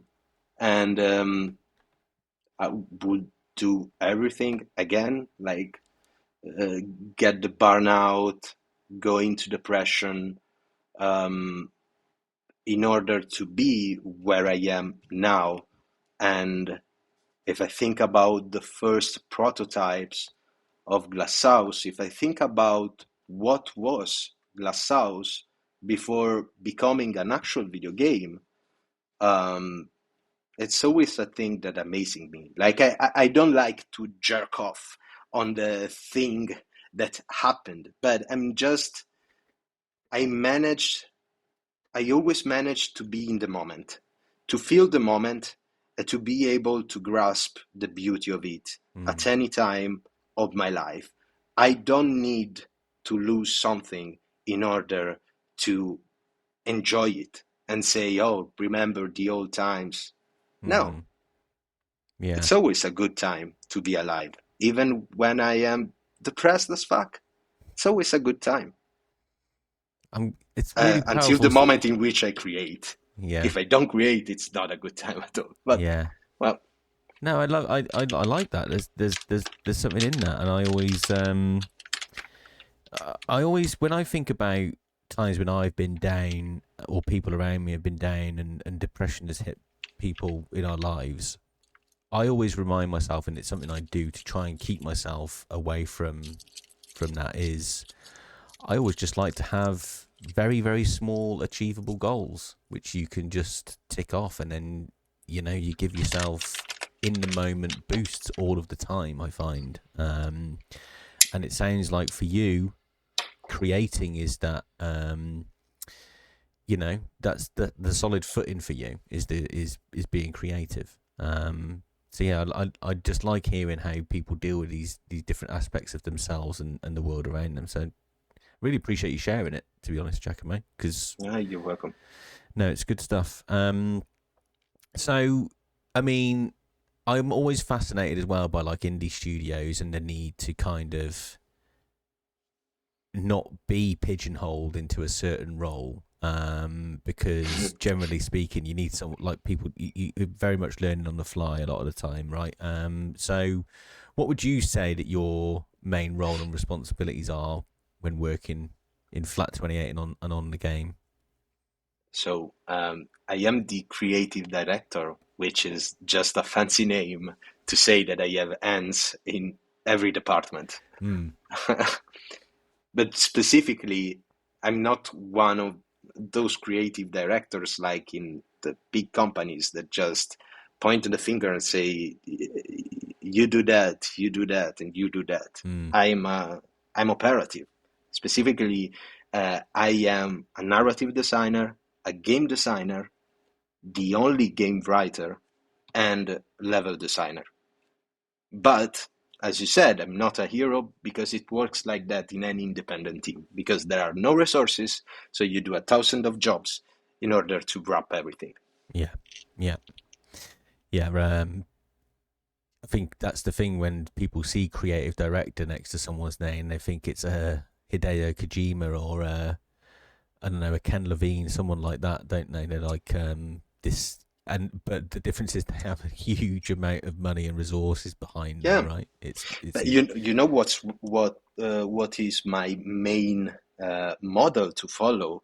It's not Hideo Kojima. I appreciate Hideo Kojima. It's not Neil Druckmann. I appreciate a lot Neil Druckmann, mm, but it's not Ken Levine, but it's Lucas Pope. okay. Because Lucas Pope, it's a creative director, but also develop, design. You know, that's I that's the cool thing. I I have love being indie. I have to check who that is. The guy from Papers, Please and Return of Obra Dinn. How did I not know that? That's shameful of me. Yes, Papers, Please. The guy with the most wonderful mustaches that Yes, I know. yes, I can see that. Yeah, I've just got him up.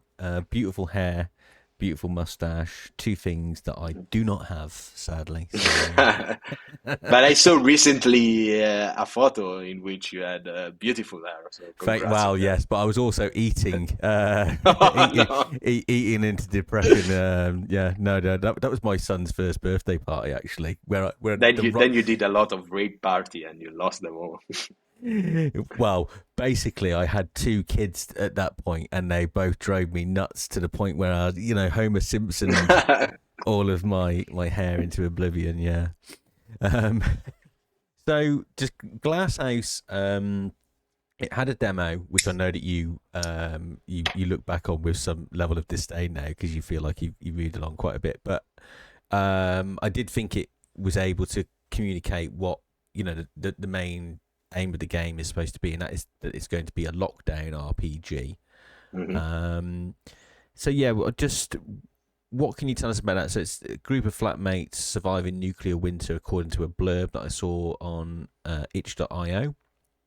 I'm curious how much that's evolved. What kind of game that we should expect Glasshouse to be when it eventually comes along.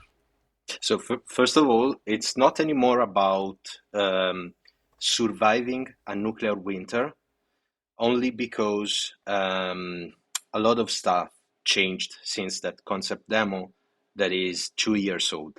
Mm-hmm. There's still a nuclear bomb that will eventually happen. The Glasshouse story now takes place the day before. But Got we're you. still in a lockdown because a war-torn storm is coming. Mm-hmm. So the thing that I can add on the thing that you just said is that the roommates and the neighbors you are stuck with are the worst possible people ever. The lockdown has been in place for about 2 months in London stock, and we who have passed the COVID recently know what effect can have on people's minds. Now, so at some point, people are fucked up. And at some point, however, a terrible multiple murder next door will open the Pandora's box. And you will find yourself in a crime scene from which you cannot escape. And that will hide a political conspiracy that is way out of your reach, of you and you are a simple worker pipe maker, so you don't know shit about what's happening under the carpet of politics. And that's the cool stuff about it. We start from a setup like Agatha Christie's novel, and then it will become a lot grimier and darker the more you go on, until you don't realize that it's a story about finding who you really are and why, and what kind of relationship you have with power. I think that's one of the best pitches I've ever heard for a video game, and when I couple it with the fact that you are very well read and understand politics on a really interesting, holistic level, I have every faith. Like the writing in the demo, I thought was really, really good actually. I remember coming away from playing the demo, above all else, thinking the writing here is fantastic, and that is the thing that people are looking for in their cRPGs, right? So I'm really fucking fascinated now by what you've got to show. And just spanning off from that, there is a political alignment system within the game as well, right? So how much of that remains? Will there still be that kind of push towards different parts of your personality and the mechanics, do you think? Yeah, it remains the same. The only thing that changed was the plot of the story a little bit. It changed the scope. Okay. Because we couldn't afford, like now it's 3 years that we are developing this chimera. Okay, so this beast of a game, and I don't want, with the original idea, if we are still not getting paid and we are truly going self-publishing, it would have taken us like 7 years to do that, and maybe it's a shitty game. So we decided to change the scope, and it's normal in indie development. Again, you start that you want to do everything and you just overscope. And the Glasshouse plot got rewritten so many times during these 3 years that finally we managed to have a point. Okay, so the concept demo served as a way, in some way, like Pathologic 2 did with the Marble Nest. Concept demo was like a short movie, okay, useful just to introduce to the player and try the setting, the mood, the concept, the characters. But then again, you will play the game and you will not find anything from that demo inside the game, because that's a concept demo, not a demo. So it's just a proof of concept, And having this demo out for 2 years helped us to gather feedback and grown up as developers, tellers, and such. Because, like me, for example, I am not a game writer. I write for another medium, which is quite different. And I think that I hated about the first demo was that I was writing too much, in my opinion, in a way that the flow wasn't exactly what I was expecting. It was more like a book, not in a gamey way. At a certain point, I needed to understand how to properly write, and I started to use more punchlines in order to make the characters more realistic possible. And it helped me a lot also to create some comic stuff that happens only when someone says something briefly and the other answer. Mm. So that concept demo was I hate it, but that's not a problem. I think it's totally normal to hate what you do. Yeah. It's not about the final product. It's always about the journey. I love the journey, Yeah. even if it led to something that I don't like. But there was some good in it. I truly think that there was some good in it. And thank you for the stuff that you said, because we experimented a lot, especially on the narrative structure. I tried to adapt an unusual narrative structure to the game in order to make narrative design and to write a plot. Mm. I didn't. Usually, when you write a story, you start with the act 1, 2, and 3. But I tried to use a movie type of a structure, which is called Save the Cat method by Blake Snyder. So basically, you're not working with 3 acts, you're working with 15 narrative beats. And it's a more elastic way to frame the story into certain areas.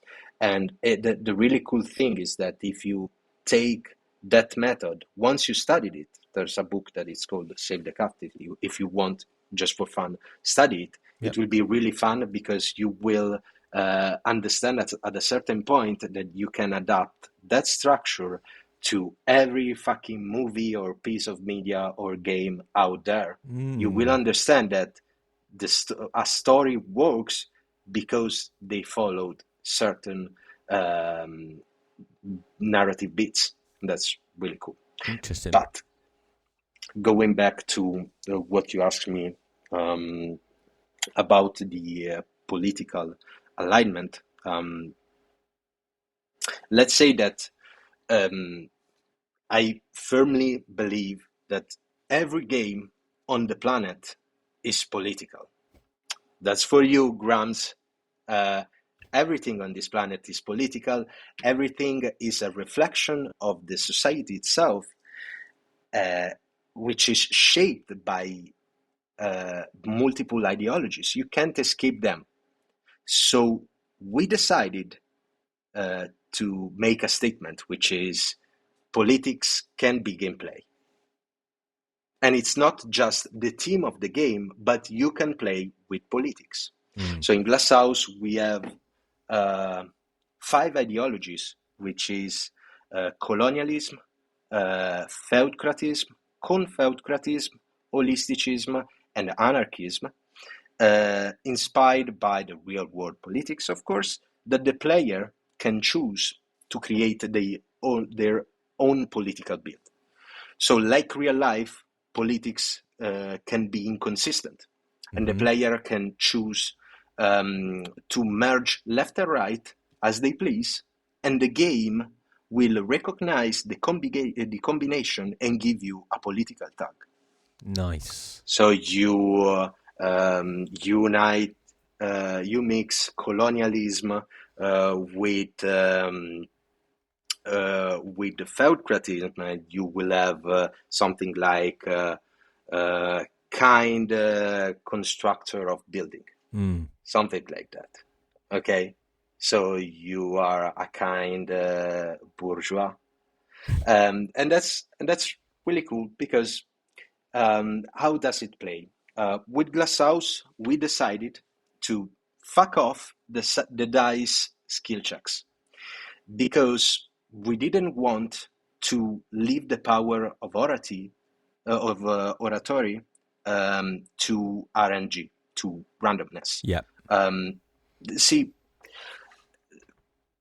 your political build, it's like it sharpen your tongue and your language, and allow you to think and say things based on who you are.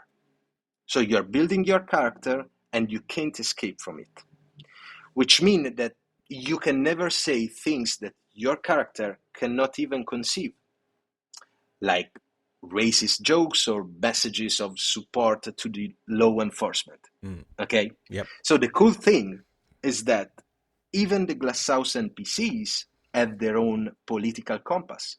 So it will be up to the player um, to study the words of each NPC in order to figure out how to interact with them. You will have to study their rooms, their paintings, their libraries. You will need to, okay, I'm going to look at this, I want to work to this person because he needs to give me an important stuff in order to proceed with the quest. So I decided to look to the library of this character, and I read the books about not so much progressive stuff. So if I found a book, well, maybe that's research. If I find multiple books, righty wing, well, maybe that means that that guy is a colonialist or a confeudocratism. So you need to study them before understand how to interact with them. On the other hand, however, in Glasshouse, to be able to perform a political check does not automatically mean that you are going to win. In some cases, it can pave the way for you to complete a quest, while in other cases, using like a wrong political check, like I use holisticism with someone who is a confeudocratist, and that thing will block me a road, or will make the path toward the completion of the quest longer. Okay. So sometimes it's better to avoid political language and political skill check, because sometimes it's better to be neutral. And that's really cool. And you know, I've been listening to you with complete fascination, and it all clicked just as you said that. Actually, if I speak to someone, I played golf last. Me too. Christmas-ish time, right? With a bunch. I played Gus Me Too for a year. Oh, really? I'm with my dad. Really into it. We could go on forever, but the point I was going to make was that there was an old guy, and he'd said it said something along the lines of the classic nationalist bullshit, straight from the mouth of Nigel Farage, where he said, well, maybe I should get on a boat and then come back into the country and I'll get all of my things for free. So obviously I rolled my eyes. I was like, but now I know, as a human being, never to bring up that subject matter around that person ever again, because I can't be arsed with it. I can't be doing with, and that's a very, very interesting thing that you've talked about there being part of your game. And I like the whole wielding politics as a mechanics in general. Anyway, actually, I'm absolutely fascinated by it. But yeah, I really like the thought that you put into it there, where actually there are times where you kind of recognize what people are about and you actively avoid it because the conversation's only going to go one way then. And you kind of make those decisions all the time when you're interacting with people. So, yeah, it sounds fucking brilliant. Sorry, you lagged a bit, but yeah, like for example, I would bring you another game design topic. Like, think about Bethesda's way of Bethesda's way of going into skill checks. Okay, you have the point to say a thing, you say that, and you complete the quest. Okay, or just I have 6 of speech, so I talk with you. You allow me to leave the prison, and I don't think that it works like that. So we are not like Bethesda, but we are not like Disco Elysium, because Disco Elysium had dice. Yeah, I didn't want to have that. So we are in a middle way between Bethesda and Disco Elysium, in which you can use the thing that you build for yourself. You have a character, so you are not allowed to go out of character, like in real life. If you say something, you say it because you grow up, and now you can say the thing that you that you have. It's like having weapons. Okay, you have some kind of bullets that you can use, and it's your tongue, your oratory. But sometimes it can be a blank shot. Sometimes you say the wrong thing, and it got worse. It got worse. So the cool thing is that we are named Glasshouse. Okay, so all of the UI it's built in a way in which it seems like a block of glass. So when you click into dialogues, now there's a sound effect that it's like crackling something. Okay. Because for us, Glasshouse, the name Glasshouse, it's inspired by an amazing song which is called "Life in a Glass House" by Radiohead, and the song talk about the fragility of talking about politics in your house. No, it's a fragile relationship. Yeah. That kind of thing. So we wanted to make sure that every line of dialogue that the player choose, there's a subtle side effects of breaking the glass, or that a crackling of the glass, something like it's about to break up. Yeah. Sooner or later. Okay, that's the kind of effect that we wanted. And the coolest part of it, if you want, because I made a lot of research in order to not make a stance inside Glasshouse, because my philosophy is I have a stance, of course. Yeah. Not taking a stance is a stance, like Disco Elysium says, but my philosophy is not to teach players, but to help them to raise questions. So that's the way I, together with the others of the Flat 28 collective, that's why we decided that the political compass is your main way to progress through the game with the skills, but it's a completely accessory. Yeah. Because one could decide that doesn't want to get involved into politics at all and be neutral and never allocate any points into that system, and he can complete the game. I don't know, they will call that run the no political run. They could say that, but they can do that. Nice. It will get harder. It will get easier. Who knows? Yeah, a little bit like Disco Elysium says, if you pick all of the options in the middle, you get the world's worst centrist, or something like that. Yeah, it kind of highlights it. No, I'm honestly really fascinated by this stuff, Giacomo. I'm super excited. So excited to the point where I'm really eager to know, like, what are your hopes for the game this year? Like, when do you think you'll be able to show something more publicly? At Gamescom in August, we will have a stand, and we'll be presenting the first demo of Glasshouse, which will be part of Act 1. 2 years have passed since that concept demo, so what you will see will be completely new and overhauled.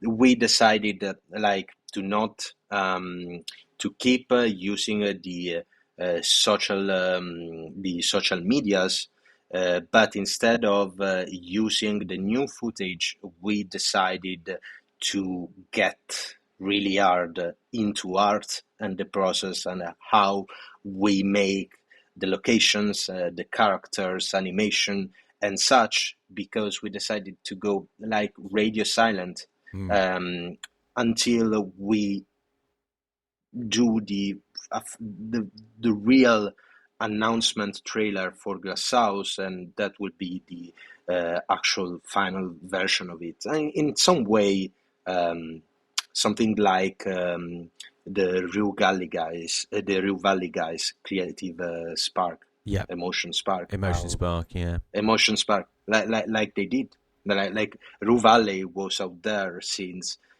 Yeah. eons, Yeah. way before Glasshouse, and I was lucky enough to personally know Marco. So I saw what the prototype of Rue Valley was before Outcast, Mm-hmm. and we would like to do something like that. Yeah. Well, I can't wait for it, and it's seeming more and more that I need to try and get to Gamescom this year because I've had a few people say that Gamescom is going to be. Um, I'm speaking we to could Marco on go. Thursday, by the way, Um, so I'm I excited can for that. wait to. I can wait to hear that episode. It's such a humble and remarkable guy, and I will always remember that night that we spent on with him showing me on Discord all of the Unity editor and the crazy stuff that they did with the shaders, with the stop and motion stuff and the texturing.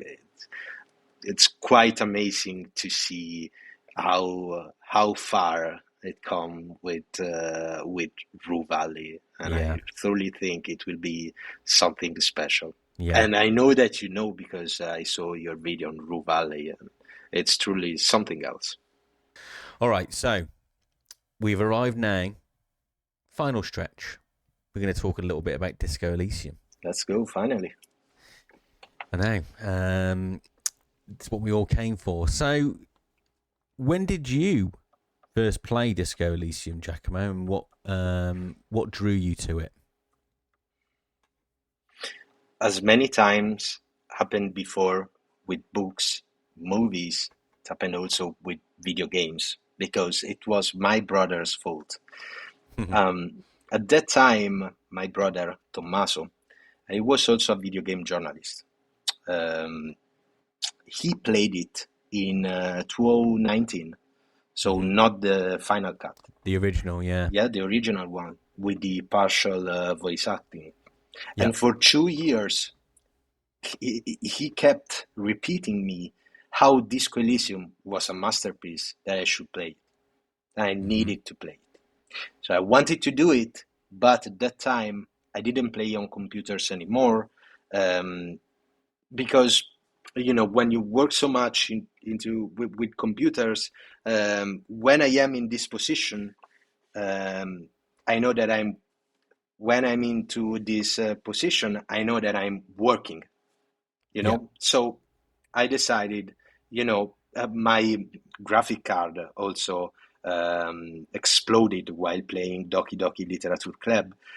So from that time, I said, fuck off. I'm only using the computer for work stuff, so game development and filmmaking.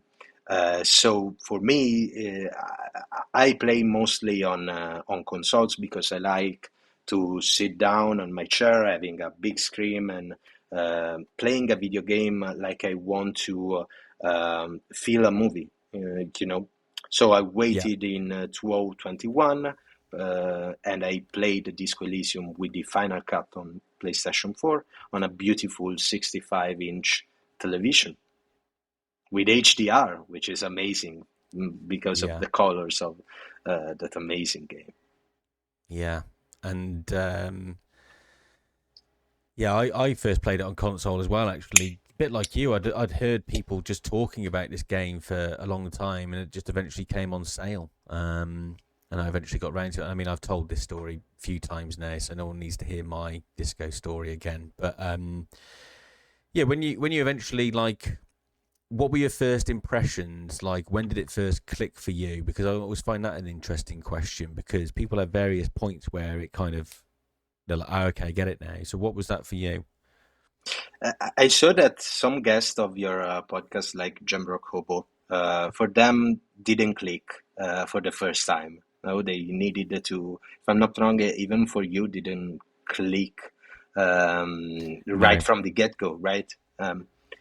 But for me, no, because I'm a big fan of the genre. I'm used to read huge amount of text in video games because I'm a lover of Planescape Torment, Arcanum, Tyranny, Pillars of Eternity. So the moment in which it clicked on me was right from the get-go. I was completely captured by the black screen at the beginning. Mm. It was a mix of things, the motion graphic, the music that held onto my heart. I felt like at home in that darkness, and I did not want to leave that place. I want to, Mm. please, uh, I want to stay in that primordial growth. I want to stay in that nothingness.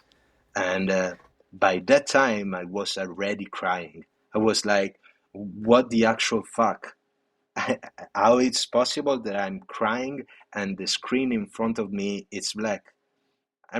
Wow. I cry a lot when I play video games in general. I cried when I was about to kill Ellie with Abby. I was crying when Ares died in Final Fantasy VII, and Hmm. I really think that with Disco Elysium I cried multiple times, and that's why I got so much attached to it. Yeah, I've seen people say similar to you, that first screen, but yeah, it didn't like it was on it wasn't until the second playthrough that I got what that black screen was trying to tell me. Once I'd realized that the game was taking place inside my head, that for me came a little bit later.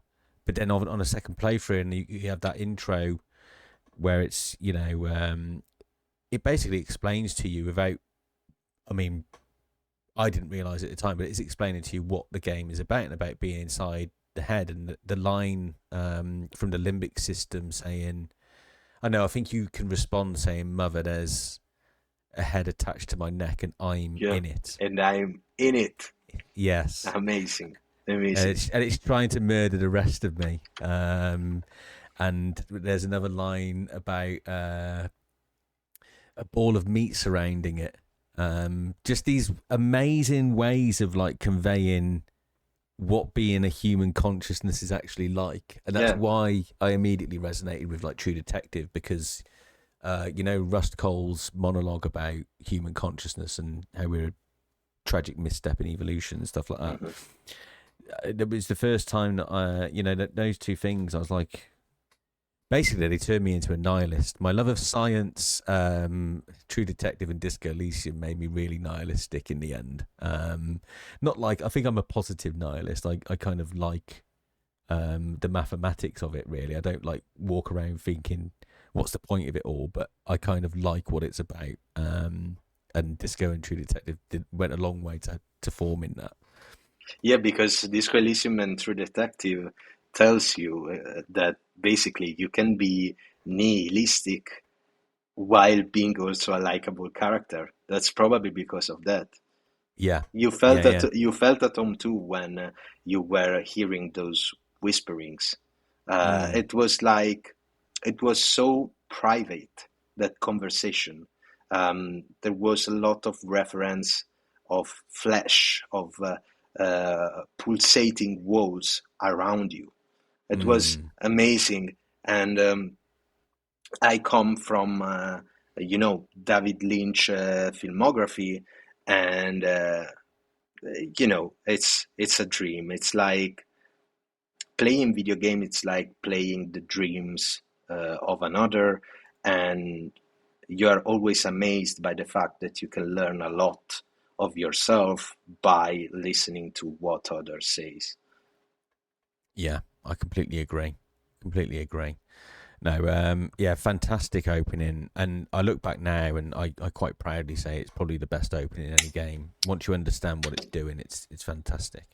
I agree. Um, so, who is your favourite character in the game, Giacomo?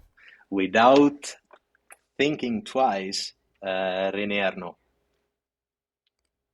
Ah, yes, the old uh, bisexual fascist-ish guy. Mhm. Of course. Go on. Why Rene then? Well, as you know, as I said before, I come from a country town, and Rene is the closest thing to an old man retired in a sport bar. Now he plays also petanque, which is very similar to one of our fair games. You drop the balls. It's called bocciofila, in Italy, and it's really similar. You're not playing with marbles, but you're playing with huge chunk of balls. But the rules of it are the same as petanque. Plus, the man from my country town, it's nostalgic for monarchy, for authoritarianism, and I find him a magnificent character, especially because it's amplified by his relationship with Gaston. Yeah. Uh, you know,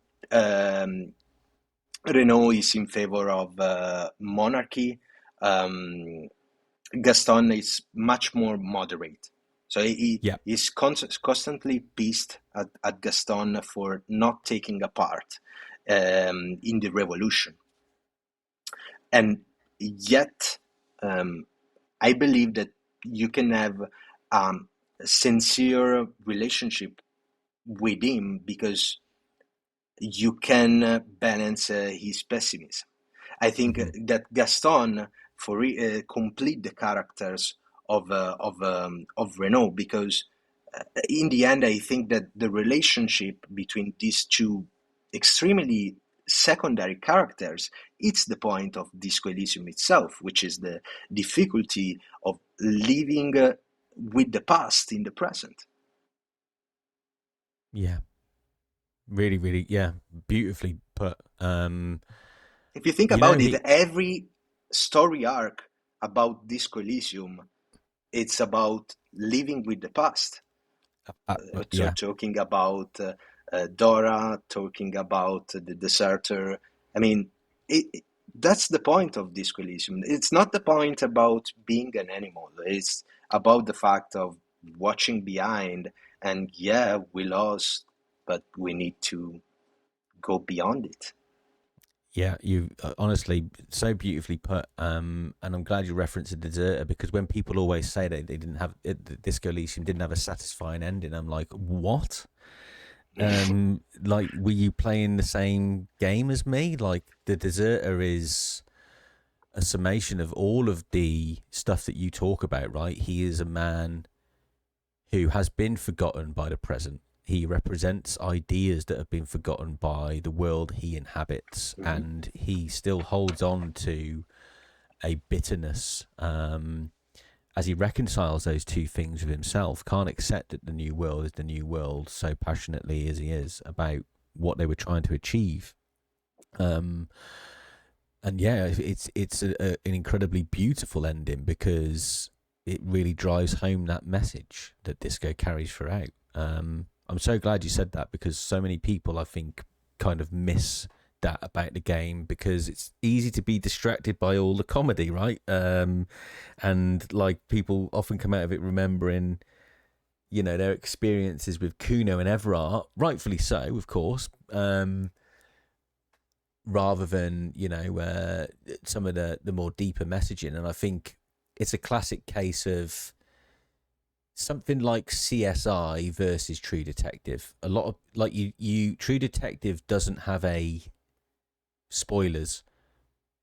It's not satisfying in the way that CSI does, and what I mean by that is you could sit someone down CSI and all the way through you make the viewer feel like they are the detective and they're working it all out because quite frankly it's really easy stuff and it's quite plainly laid out for you, but you get that satisfying like fist bump at the end that you both solved the mystery together and you get this satisfying, yeah, I always knew it was him. Yeah, but that's looking at the finger that points to the moon. Yeah. Finally, we are also talking about True Detective. I know that you love it. I love it too. And you know what? Like, I don't like CSI. I watched it. It's like a cool thing to see while you're eating. But Yeah, the reward, it's not about that. I mean, for the soap opera, the reward is to find who done it. Okay, exactly. but Yeah. in True Detective, the point is cool. looking at the stars and being afraid of the darkness. That's the Mm. point of the characters.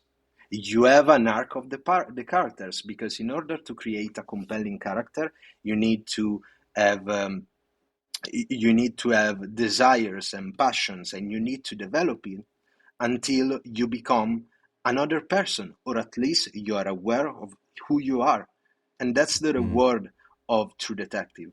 That's the reward both for both for Rust, than for Woody Mm. Harrelson. Then I don't Marty. remember the name. Yeah, okay. Marty, yeah. No, yeah, absolutely brilliantly put. Couldn't agree more. And yeah, I think you're clearly someone who understands Disco Elysium, which is, you know, it's great to hear that. I hope so. I'm making a disco like. So, Yeah, I no, mean, no. Hey, look, do you know what? I honestly, like, I'm going to gush a little bit. Like, I've been seriously impressed by the stuff you told me about your worldview, how it's gone on to play a part in your creativity, how you've looked on many of the aspects that we talked about in this. Has honestly been like a real thoroughly enjoyable experience for me to and talk to you. wait until you figure out that Glasshouse is not about communists lost the revolution. Glasshouse is about communists won the revolution, and now the problem is that now that they have won, they miss the fight. Ooh, okay. Oh, see now that's teasing. That is, isn't it, Giacomo? Yeah, that's totally the opposite of it, because communism can't win. It's a paradox if you think about it. And yet in Glasshouse they won. And we are living in a society that lasted for 200 years. Imagine what could 200 years of communism do to the world. Wow. And imagine that, I mean, you know that communism is about revolution, subverting the status quo. But from my What if? perspective, revolution is something that is needed in order to fight back.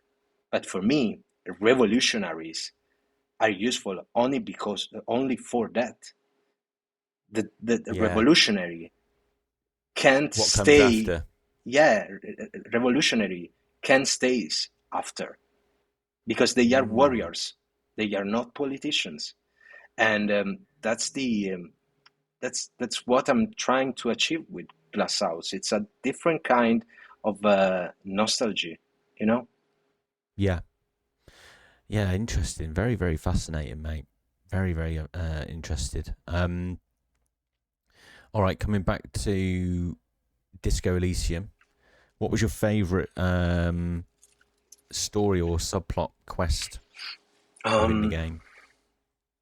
the Doom commercial area, the Fortress accident story. I believe it's incredibly powerful because, at the end of the road, it's about the tragedy of creative failure, isn't it? You can feel Yeah. in the dust of those desks the passion of what was once, and it makes you shudder.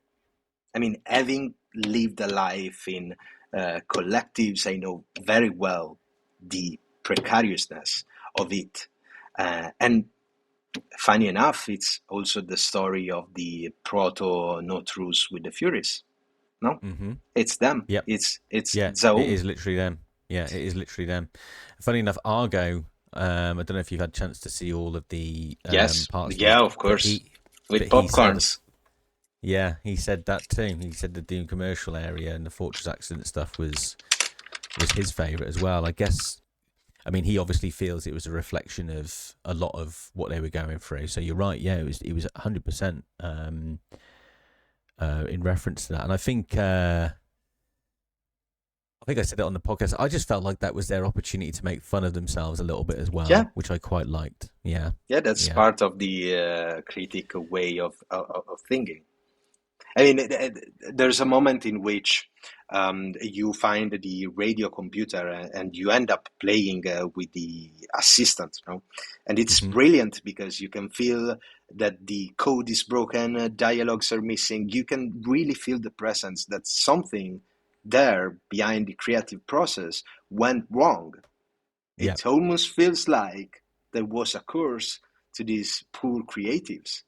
And I think that it's really amazing that the sequel that we got of Disco Elysium was a meta sequel, which is the disrupting of everything.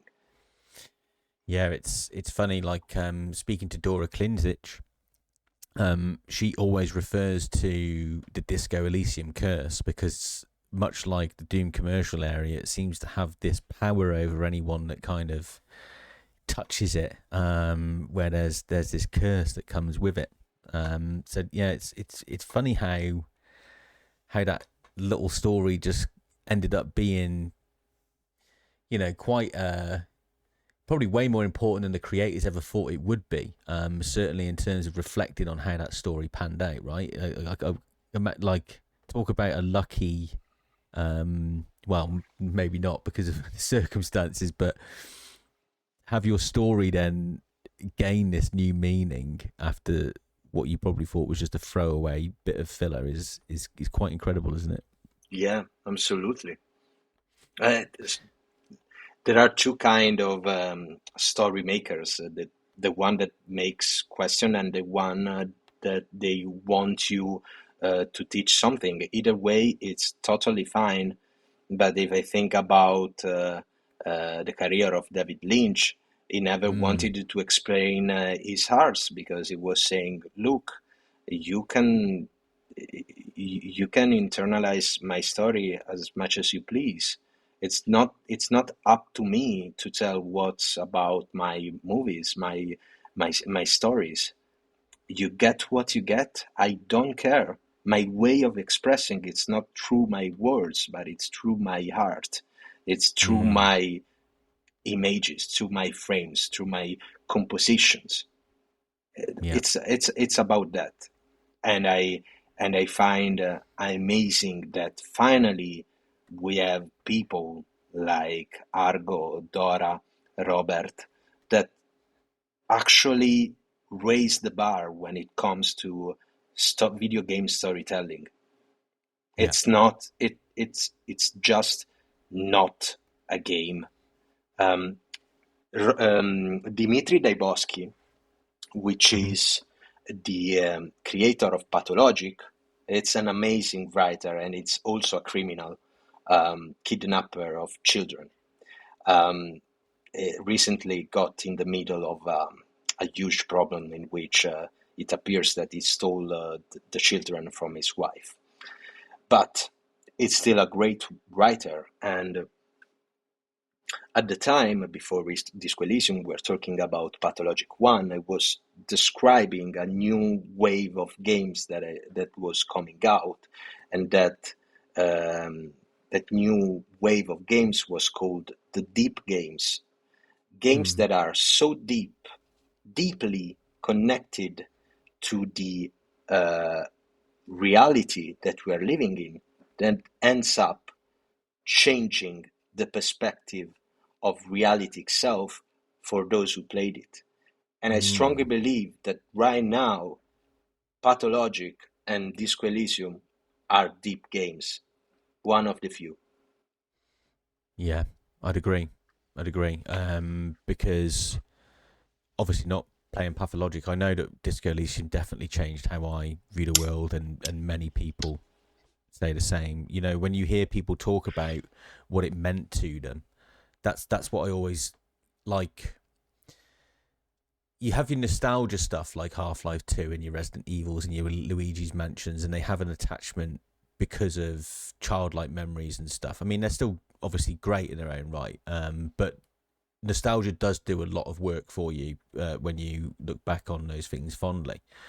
It's less common in the modern day, I think, to find people who talk that passionately about a game that has, is fairly recent but shifted something in their mentality. And I think you're absolutely right. I can only speak for Disco Elysium, of course, out of the two, but yeah, I think you're absolutely right there. You talk about things that are going to affect how people view the world, then absolutely fits the bill.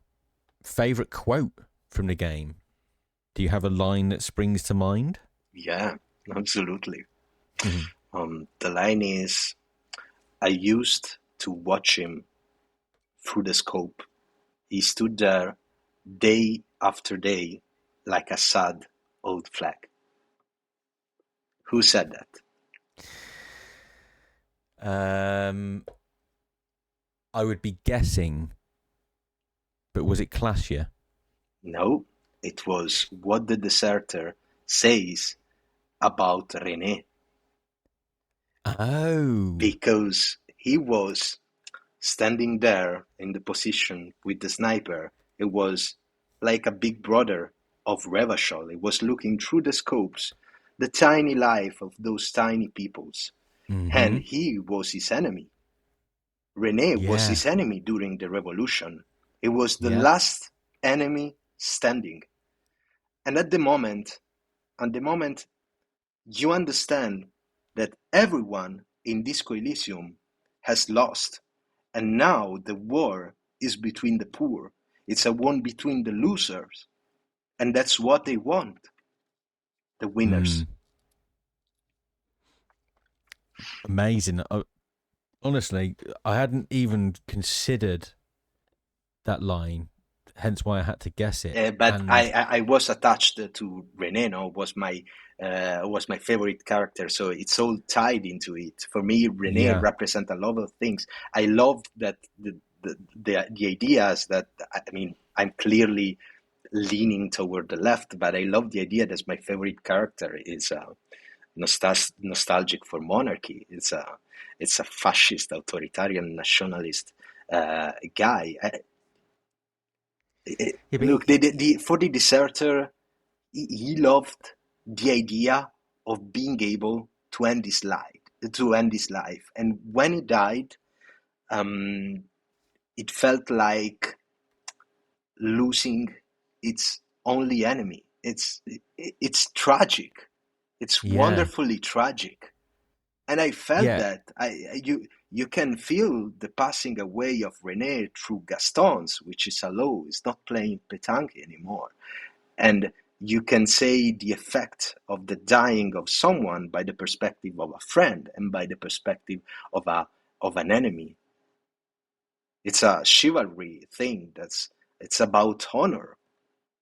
He mm, could pull the trigger at any moment, but in the end, that guy, René, was the only thing left that he knew about the old world he was living in. honestly, incredible summary of why you like that line so much. And yeah, I was thinking as you were talking about that symbolism, what Rene represented to deserter, its purpose, right? It's a reminder of why and what he is, and his position behind that scope, and that connection to the old world. And again, coming back to that theme around the past, you've made me think about Disco Elysium now in ways that I hadn't been thinking about it And before. that's the cool thing about it. I was listening to the to the podcast, and when you talk about the innocences, like I was Mm, blown out. Like at some point you talked about the theory that Harry was an innocence, and it never crossed my mind about that. And I think that that's amazing. Even if they said in the end, no, Harry is not an innocence, I don't care. I think it's truly incredible when an opera, a story, has so much layer into it that you can mm, read everything. You know that they did something cool. They did everything right the moment when you close your eyes and you think about that fictional world. It's in that moment that you feel that it's not fictional anymore. It's in your mind. It's the real. world, It's yeah. real for me. It's real for them, for the creators, and I feel every fucking word they wrote. Argo would love you because he obviously talked about having respect for what you wrote and the characters, and not just calling them like toy dolls in a story. They are living, breathing people, and if you wrote them and you've read them and you've played as them or whatever it is you do, they are very real to you. And that's why I loved the whole pale theory that he told us about, where you close the book and they don't exist. Close the book. Yeah. I mean, fucking hell. I was like, wow, you really did think about this on a metaphysical level beyond. I don't know if anyone's ever explored that as a concept before. Maybe like Never Ending Story, I think, got referenced, right? Yeah. And that idea, I guess it's kind of been touched on. But yeah, I just love that. They're as real as long as they exist within, your forebrain and your memory, and they exist as much as you allow them to exist. As a result, it's a fascinating concept. All right. Did you do all of the political vision quests when you played? Absolutely no. I watched some through videos, but here's the deal with me. I don't like to make multiple runs on a game based by choice. Like my run, I did one run and then I played Disco Elysium several times for study purposes. But it was about writing, about game design, UI and UX, and that's it. But I never completed the game more than once because that was the story. That was my story.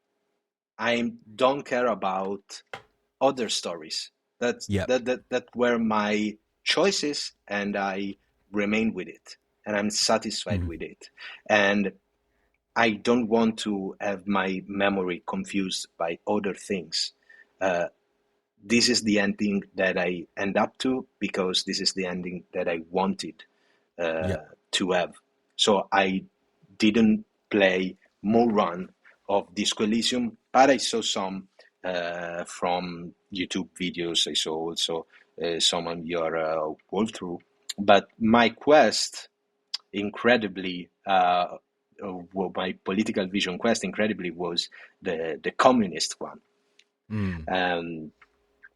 I believe the Matchbox spiral is the perfect summary, the perfect representation of what communism is. It's something that at some point must happen for a short time to balance the world. Yes. And then it fell apart. Amazing. Yeah. It's unbelievable, isn't it?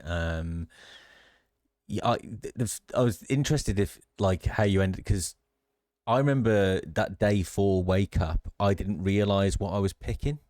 It gives you the options, doesn't it? Like you can side with. I think I ended up choosing for the greater good, which is moral intent. Is it the one in which you escape by the you call for the extraction? Yes, but I didn't do any of that. But by that point, I remember on my first playthrough, I didn't really quite catch what it was asking me. I didn't realize what I'd committed to. There's a brief conversation afterwards with Kim where you decide what you're going to do as part of the political vision quest, and I think I followed some of it through, but not all of it, because I distinctly remember I was so keen to find out where the end of the other threads were, in terms of the main plot, that it wasn't until I went back later and did the political vision quests. But no, I do like the communism one. Obviously, it's a huge fan favourite, but it's not my favourite. I think mine's probably the ultra liberal, but just purely because I find it really funny. There's lots of hilarious meta jokes about artists, the great con of capitalism, and all of that stuff, which I find really hilarious. So yeah, but the communist quest felt really serious to me, even though it does have its funny moments, but that felt like the most serious of the lot. I don't know if you agree. But when you start when you finished building up the spiral of matchboxes, I truly loved when Kim's stand there and says, "What? How the fuck is possible? How that can happen? It's against physics." But that's Yeah. what communism is. It's a truly brilliant fantasy that can manage to bend reality. Yeah, I remember saying to Jamrock Hobo, "Is inframaterialism the most important ideology?" And he agreed, yes. so, so yeah, it's no amazing piece of and I've said it many times, but the way they handle ideology in the game and give everyone a kind of fair crack, even fascism, some of its motivations are explored, in a good way. So huge respect to what they did with that game. Yeah, on the absolutely. political spectrum. All right, I've got 3 more questions for you, dude, and then we'll wrap it up. So, do you have a favorite piece of music from the soundtrack? Yes, and I have 2. Okay. Well, I was already listening to Sea Power back when they were called the British Sea Power. Of course. Yep. So I really love them, and my favorite tracks are Tiger King and Want to Be Free. So beginning with the black screen and the sad FM on the boat. Man, I really think I could cry if I think about it for too much, honestly. Well, Tiger King is obviously, it's also the dream sequence music as well. Well, it Yes. seems to be this internal, when you're in his head music, Yes. basically, doesn't it? Yes. Yeah. I absolutely love both of those. Particularly the sad FM Want to Be Free, because of the moment just before where like Harry talks about the need to play sad FM as if it was breathing oxygen, right? Like Kim kind of questions why he needs the boombox on his shoulder, and Harry's just like one of the few times where he doesn't even question his decisions. He's like, no, we're doing it, type thing. It's great. And that's slowly dolly along the river toward the island while there's the golden hour with this music. I just want to be sad while doing this stuff. It's amazing. It's so primordial because it's like when we were kids that we wanted to listen to music that matched our mood because we wanted to feel important. We wanted to feel inside the music videos. That's amazing. That was that part. Disco Elysium touched so many parts of my body and my mind that it's like when I was playing Disco Elysium multiple times, I felt like I wasn't alone in this earth. Yeah, no, very well put. Good choices. Yeah, I think my favourite's Zaum, which is strange because of the name, and everyone wants to immediately hate when that name gets said out loud. But is that the variant of the detective arrival on the present? Yes, district, that's right. On the scene. Yeah, it's also to go back even further, cleaning out the rooms. The original song by Sea Power. I think a lot of the soundtrack pieces are elements of that. So the piano from Zaum is at the end of that. The horns from Instrument Surrender and bits of Detective Arrival in the Scene are in that. I think the new track is the one of the Whirling Rugs. Yes.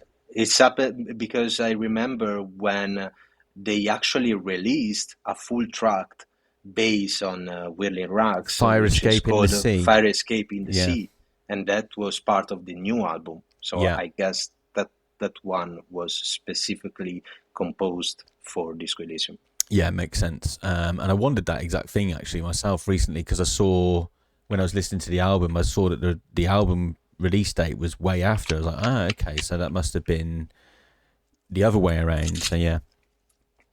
Do you have any criticisms of the game or its story, Giacomo? Is there anything that you came away going, I would have done that differently?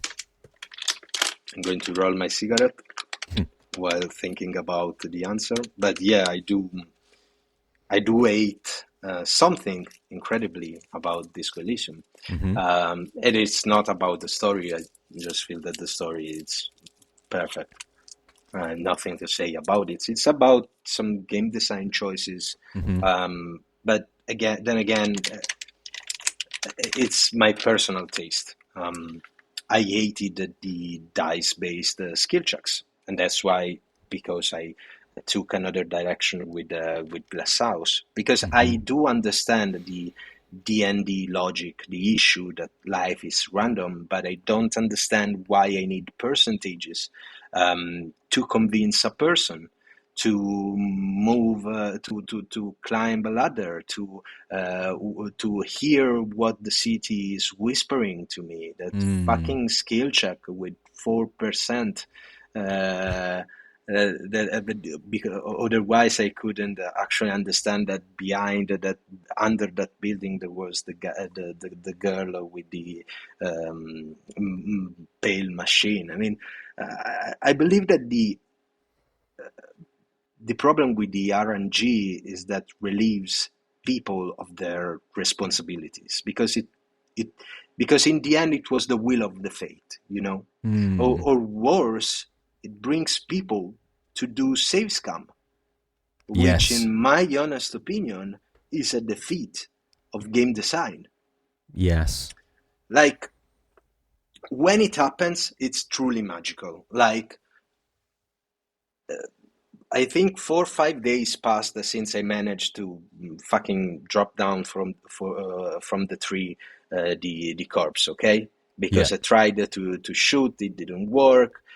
So I was always having a low percentage, so I needed to wait 5 days to do that. Mm-hmm. But then again, when I made one of my ex flatmate play Disco Elysium, he managed to do that on day one, because he managed to shot with a 17 possibilities out of 100, and he managed to do that. So when it happens, it's magical. Yeah.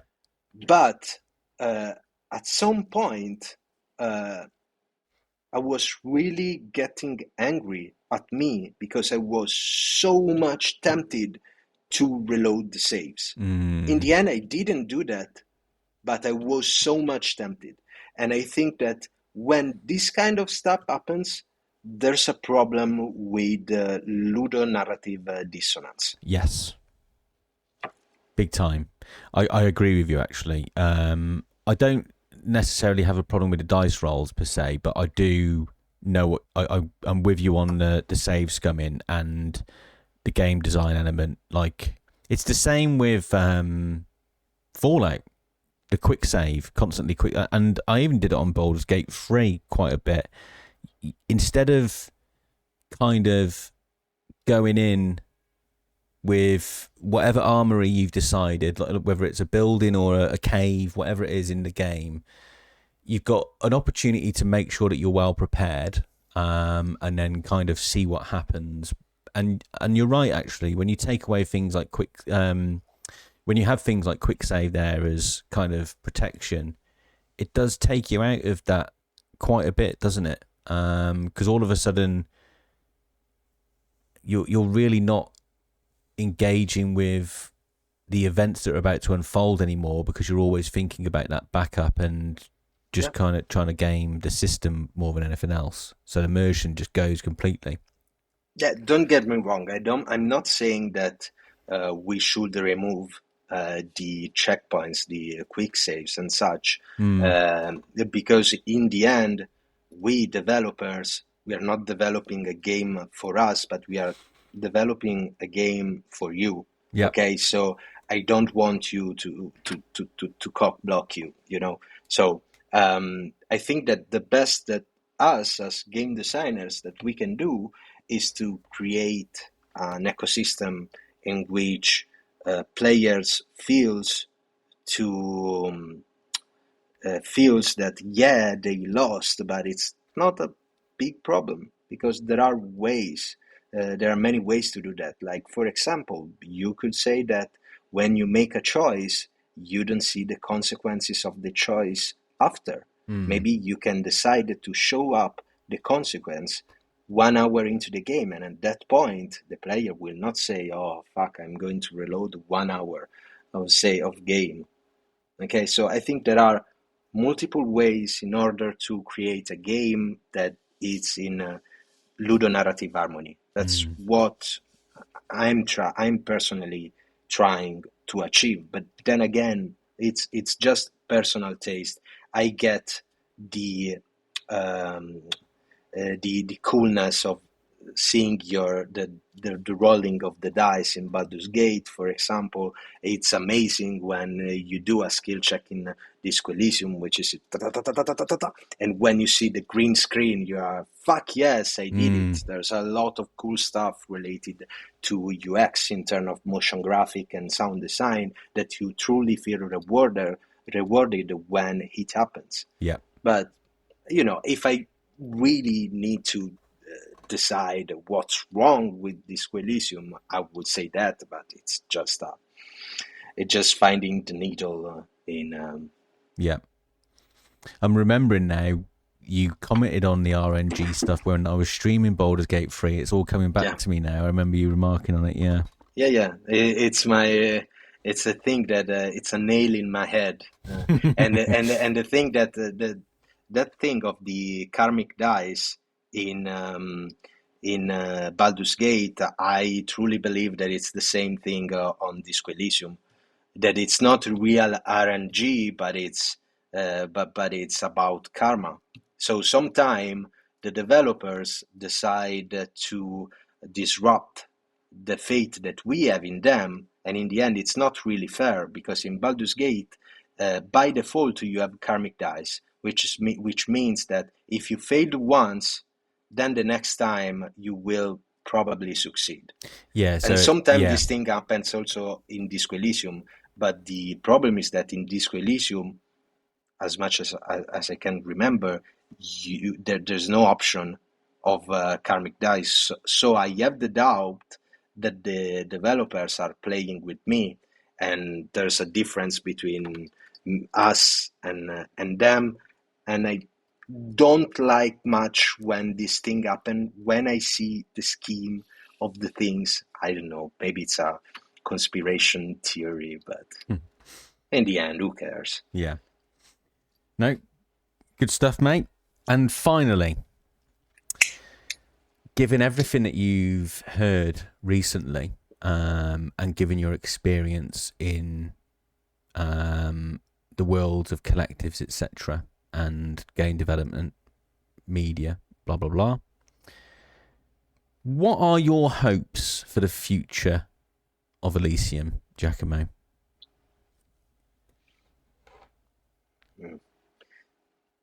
I think in 10, 15 years, we are going to have La Retour of Disco Elysium. Honestly, I do believe it will happen later.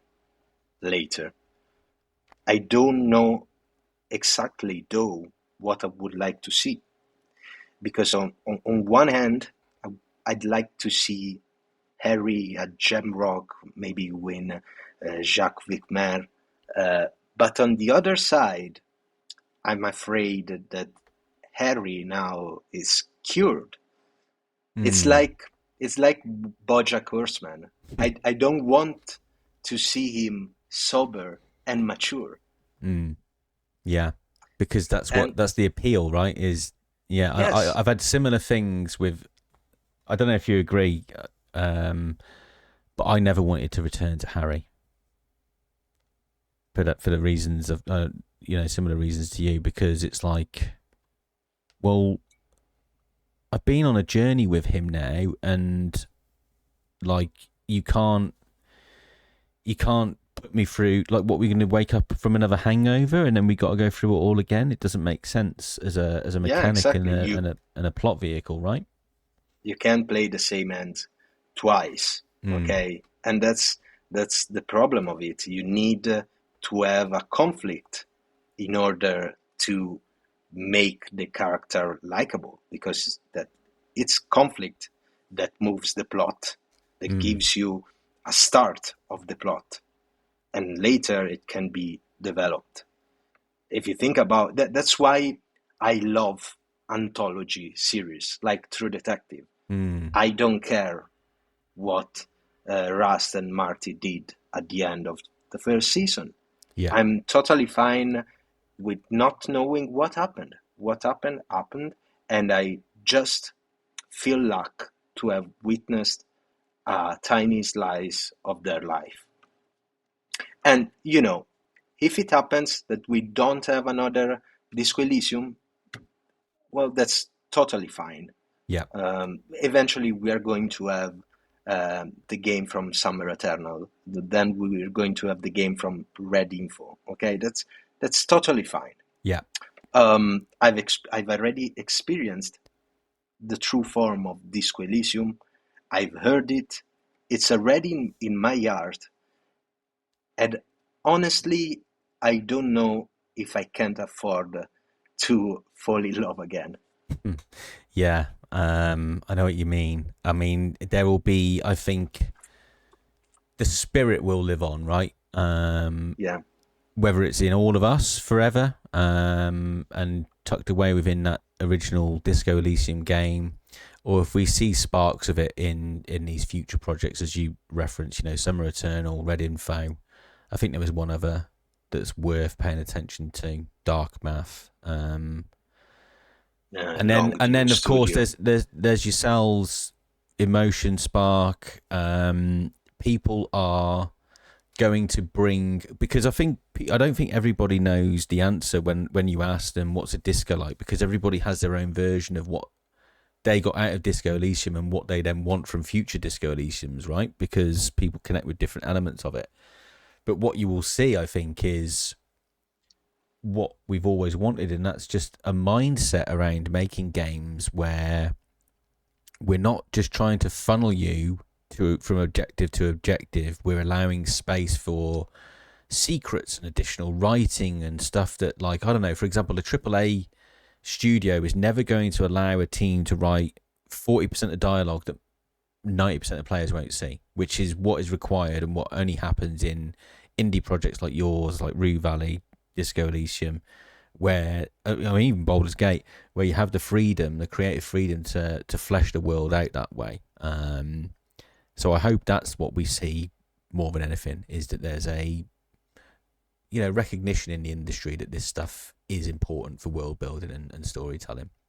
Yeah, I think Disco Elysium was such an inspiring game. Zaum 1 was such an inspiring story. Like me personally, I knew I wanted to make games, get into the industry, make a live out of that. When I played Pathologic, okay, but when I first experienced a deep game, but only when Disco Elysium appears in my life, only when it appeared in my life, that's when something clicked on me, and that's when I said, you know what, fuck my job. I want to ruin my last passion that I have. And look how many people influenced. That's the thing about the deep games, how they changed the world. Look at what Christopher Bodegaard is doing with Of course, yeah. with Esoteric Cap. Yeah. It's Disco Elysium, like it's Glasshouse, like it's Rue Valley, but it's such a different way to convey narrative, emotion through art, writing, to game design, narrative design, through sound design. It's amazing what they're doing. Or think about Clubman, which is probably the first real disco-like, and it's about stand-up comedy. Yeah. That's truly amazing what Disco Elysium did to us, because in the end, you don't need you don't need a large amount of content. Maybe you just need to write a good story, and that story should be sided with a goddamn great art. Well, that's maybe a little bit more difficult, but that's the thing. The disco likes that we are seeing now, they are so much different. I couldn't say I couldn't name a game that seems like Glasshouse, and it's the same way, and that's because what we were talking about before. That's a story that it's multi-layered, and every people that is passing by can grasp something out of it and make it their own. Truly amazing, truly remarkable. I let you talk there because I thought as you were talking, there is no better final point to have made on what I thought would be about 2 hours, Giacomo. We've ended up talking for roughly 4, and it's flown by. It's been honestly, Fucking hell. yeah, flown by, mate. I've enjoyed every second of it. I hope you have too. Yeah, likewise. But as I said before, now I think I totally understand what kind of person you are, but by the question you made, it's about not being stuck on the superficial. Yeah, What you ask is it denounces how much curious you are about who you have in front of us. Maybe journalism should start again by simplicity and by 41st present. I don't know. oh, well, it's very kind of you to say. I guess that's where the whole name came from, right? Giacomo, human can opener. I was like, I honestly just like, obviously it's a reference to Harry being called the human can opener. And I was like, Mhm. I'd just been through a period of reflection where I was like, what am I good at? And looked at my job and looked at how I am. And just generally, I'm quite good at just being curious about people. I've always been fascinated by just like sitting on a park bench and watching people go by, and what I do when I see a person, and this is probably why it works for a podcast like this, is I always look at someone and go, "There's an entire life's worth of story there." And I look at people who walk by and I go, what brought them here today? Like even something daft, like if I'm putting petrol in my car and I look across and there's someone else putting petrol in their car, and I think about all of the events, recent or long term, but somehow me and this stranger are in the same place at the same time doing the same thing.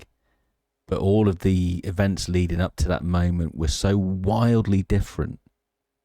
And it's just always fascinated me, which is and that's why I just like to pick people's brains, and thought I'd start doing it on camera. So yeah, I thought Yeah, I totally get that. It's the same reason behind the fact that I'm doing documentaries, meeting people. That's a classic, honestly, behavior of a sorry couple type, yeah, honestly. yeah, Relying on others' people' life in order to make sense of ours. yeah, yeah. Of Yeah, I course, was a sorry cop. yeah, same. I'm probably still am a sorry cop, to be honest, but yeah. Yeah. No, listen, mate. Thank you so much for your time. Thank you so much for giving us what honestly was a truly intellectually stimulating period of my day. It won't get any more intellectually stimulating than this, I can tell you. So I'm really, really grateful for you being as candid and open about all of this stuff as you have been. Can't wait to see Glasshouse. I hope we can catch up at Gamescom this year. I think people should be really excited for the game, and I wish you all the best. And we'll obviously still talk between now and Yeah, then.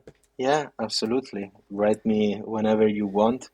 And no, really, thank you so much for put a spotlight on us. we are tiny. We are really tiny. We are doing guerrilla game making, honestly. And I would just like to thank, other than you, the beautiful people of Flat 28 Collective, because I feel like um, I didn't talk much about them, but really Glasshouse is more about them than about me.